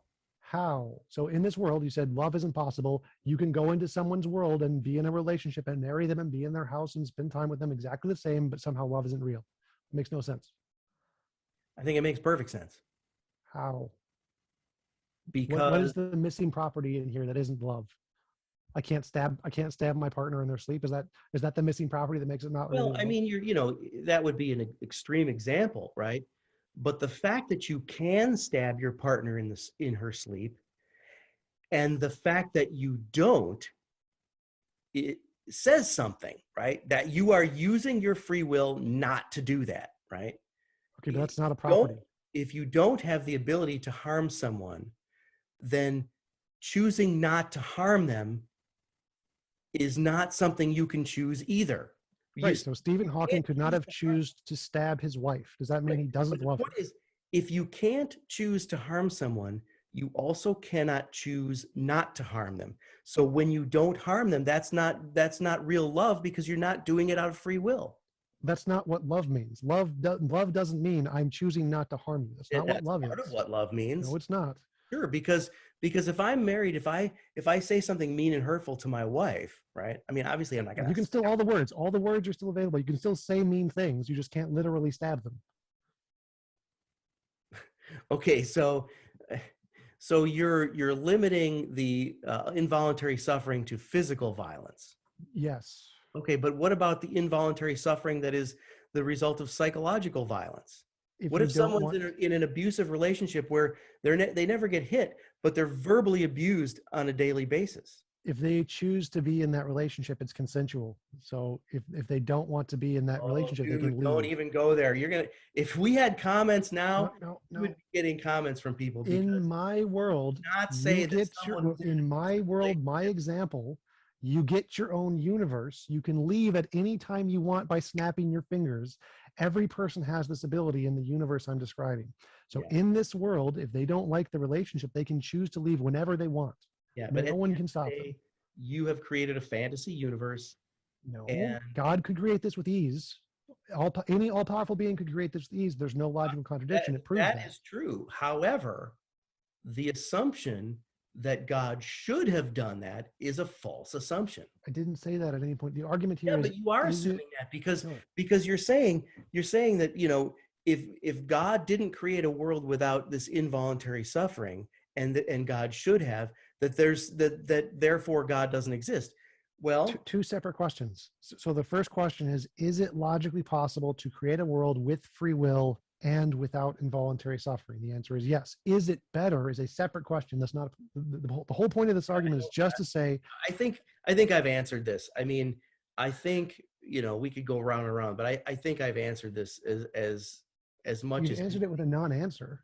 You keep saying a false thing. Like, this is saying that it's better. Like, no, it's not. It's completely irrelevant. I'm saying. Whether this is better or not doesn't matter. Saying that that in your fantasy universe, you have compromised free will. That's not real free will. Right. And that's So the question I keep asking about, but you haven't answered. So how? Because in I this world, explained it because plus you're just limiting involuntary suffering to physical suffering, and there's right. the whole gamut of psychological suffering and people saying No. hurtful words. No, that's also every voluntary. time I make an objection, you're refining your fantasy a little bit, but it's still a fantasy. No, right? this has been refined in detail in all of my previous videos, so I'm changing nothing. Yes, I'm sure you guys have worked on this really hard, but it's all bullshit. Look, at the end of the day, you say that, but you provide no evidence. So what is the problem with having a universe where every person has their own universe? They can design it however they want, and you can choose to try to enter somebody else's, and if they allow it, you can enter. Then all of your words are consensual. You've consented to engaging.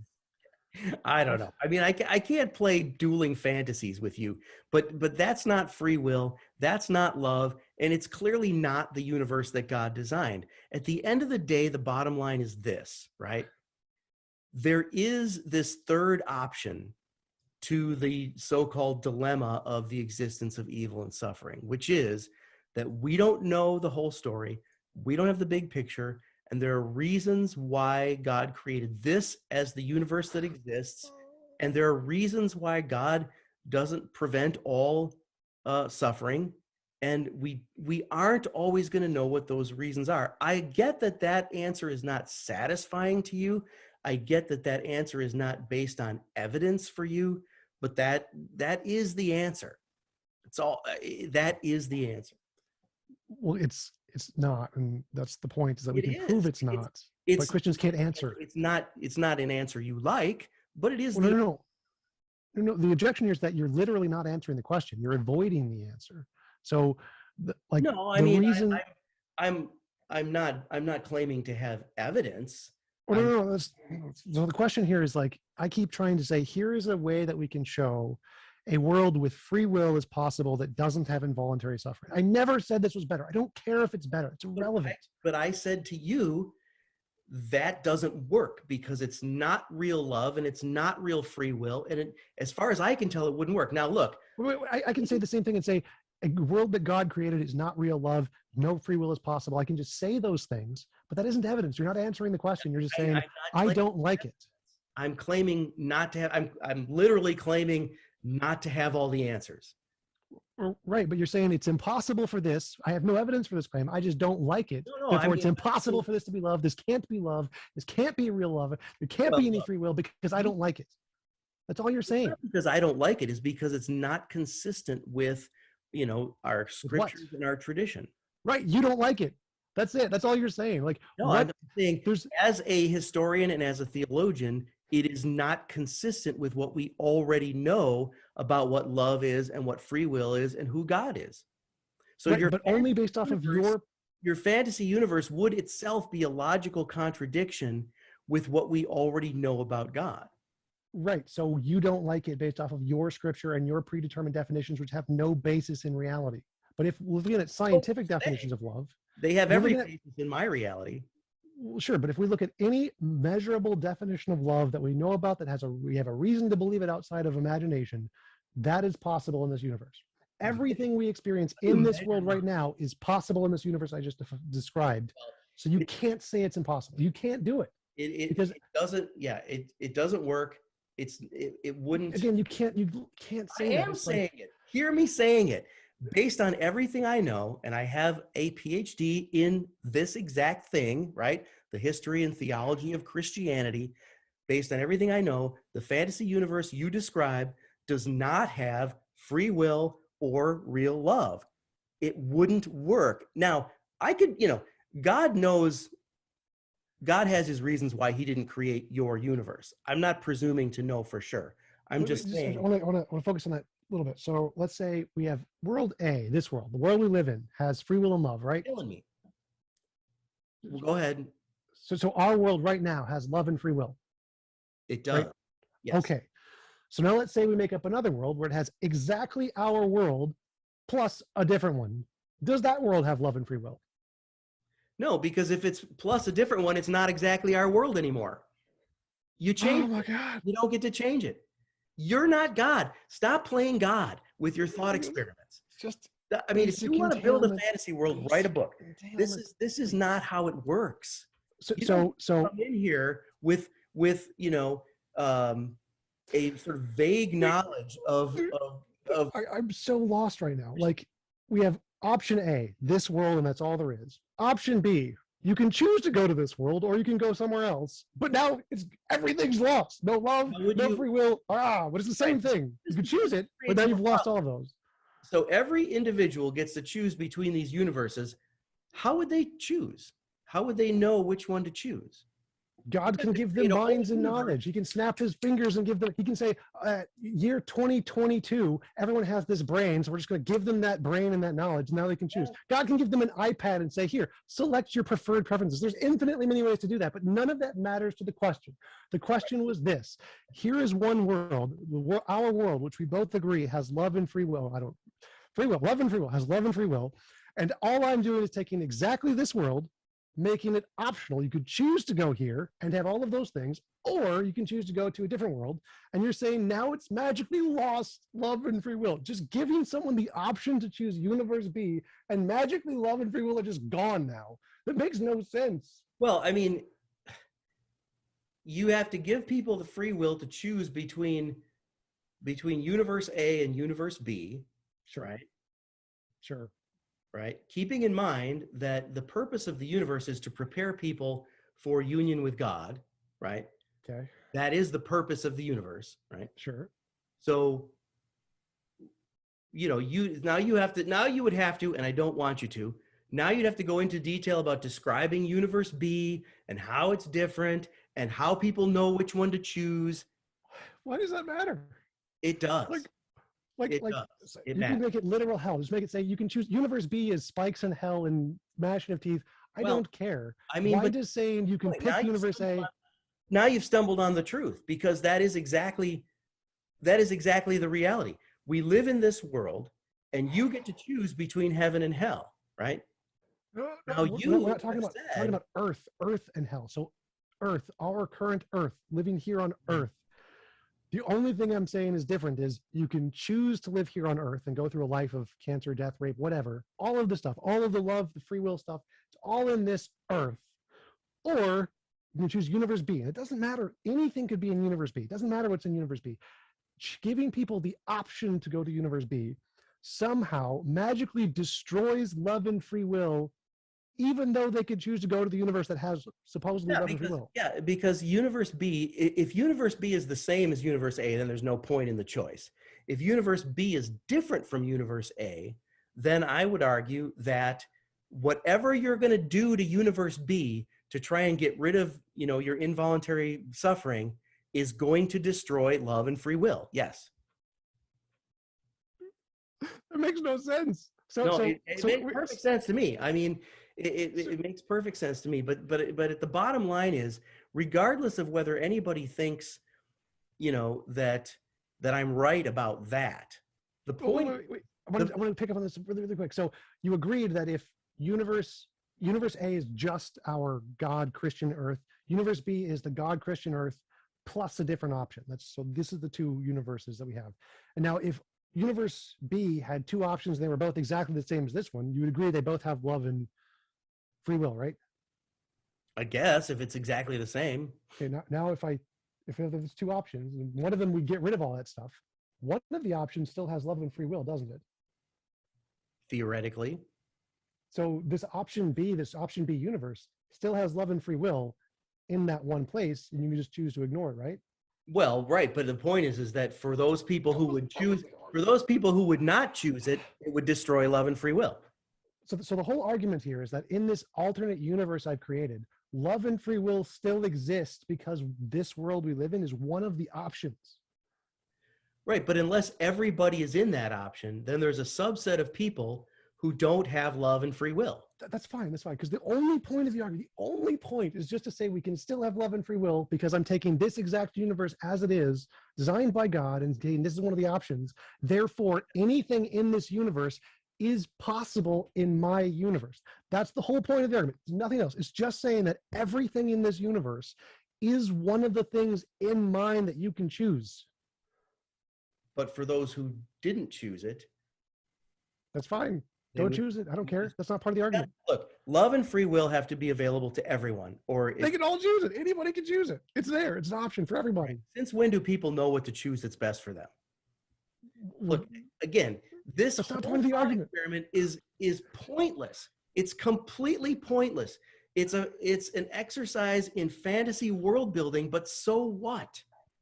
Let me I think we need to wind down here because we've been doing this for 2 hours, and I'll tell you up front, I'm going to edit out some of this circular stuff, but send me an unedited one, please, because I'll use it all. Well, we'll see. The point is, okay, let me end with this.